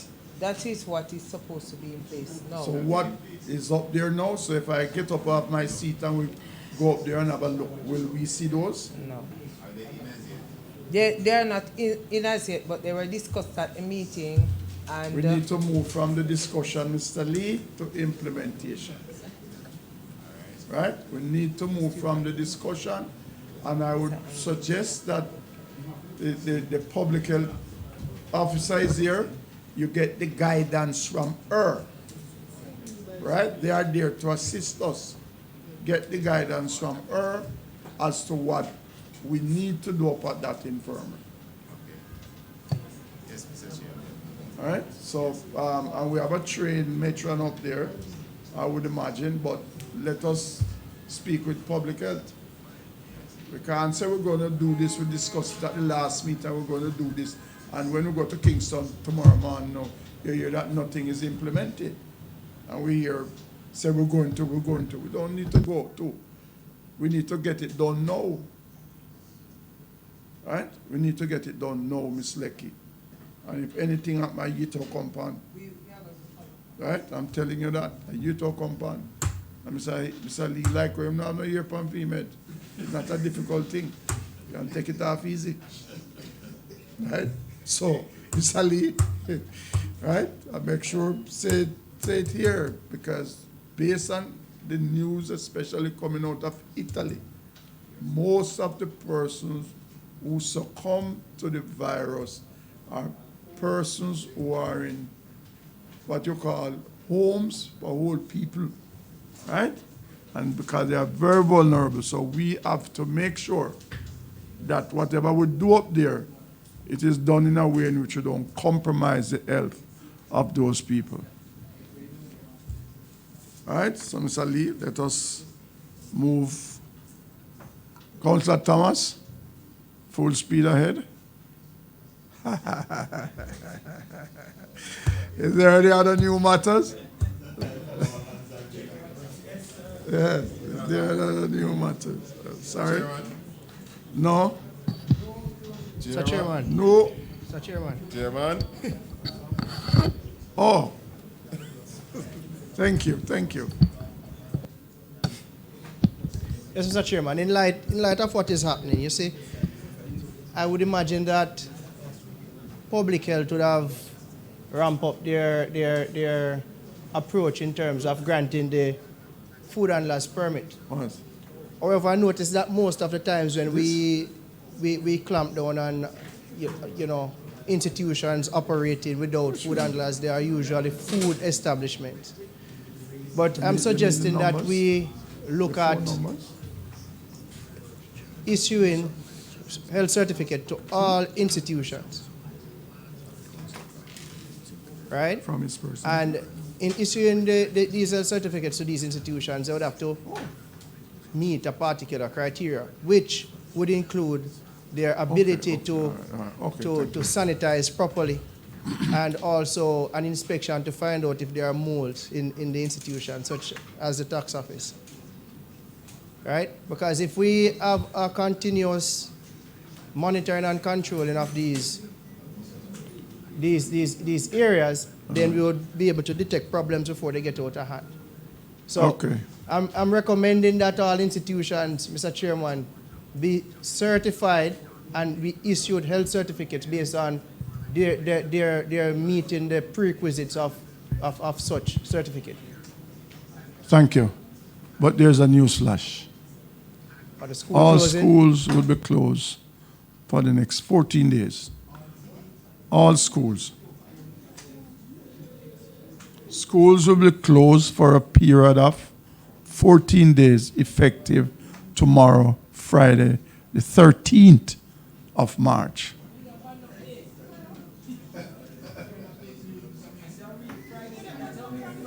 That's at Friday the 13th. Huh? Well, it is not fake news. It is coming from the most honorable Prime Minister in a broadcast just now. So, we can use, and more so, based on what councillors a lot will depend on us out there.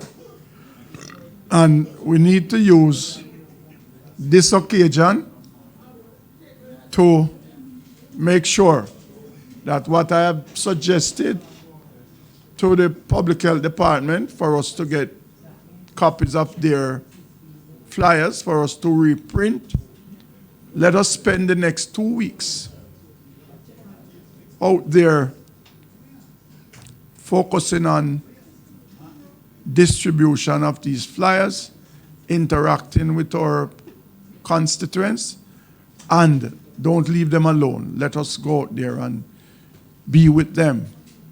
So I'm saying, councillors, this is an opportune time. Schools are closed, so we need to get out there. Because when you hear that schools are closed, understand, people are going to say, whoa, it's getting worse. Okay? So that's exactly what is going to be happening. So we need to be out there as councillors, as the people's representative. Caucus, you're anxious to say something? Okay, okay, all right? Okay, yes, we should. We should continue our discussion afterward. All right? So once again, thank you very much. And today was indeed a very informative day. And today is a day when I'm sure when we leave here this afternoon, we are better informed. And so this meeting now stands adjourned.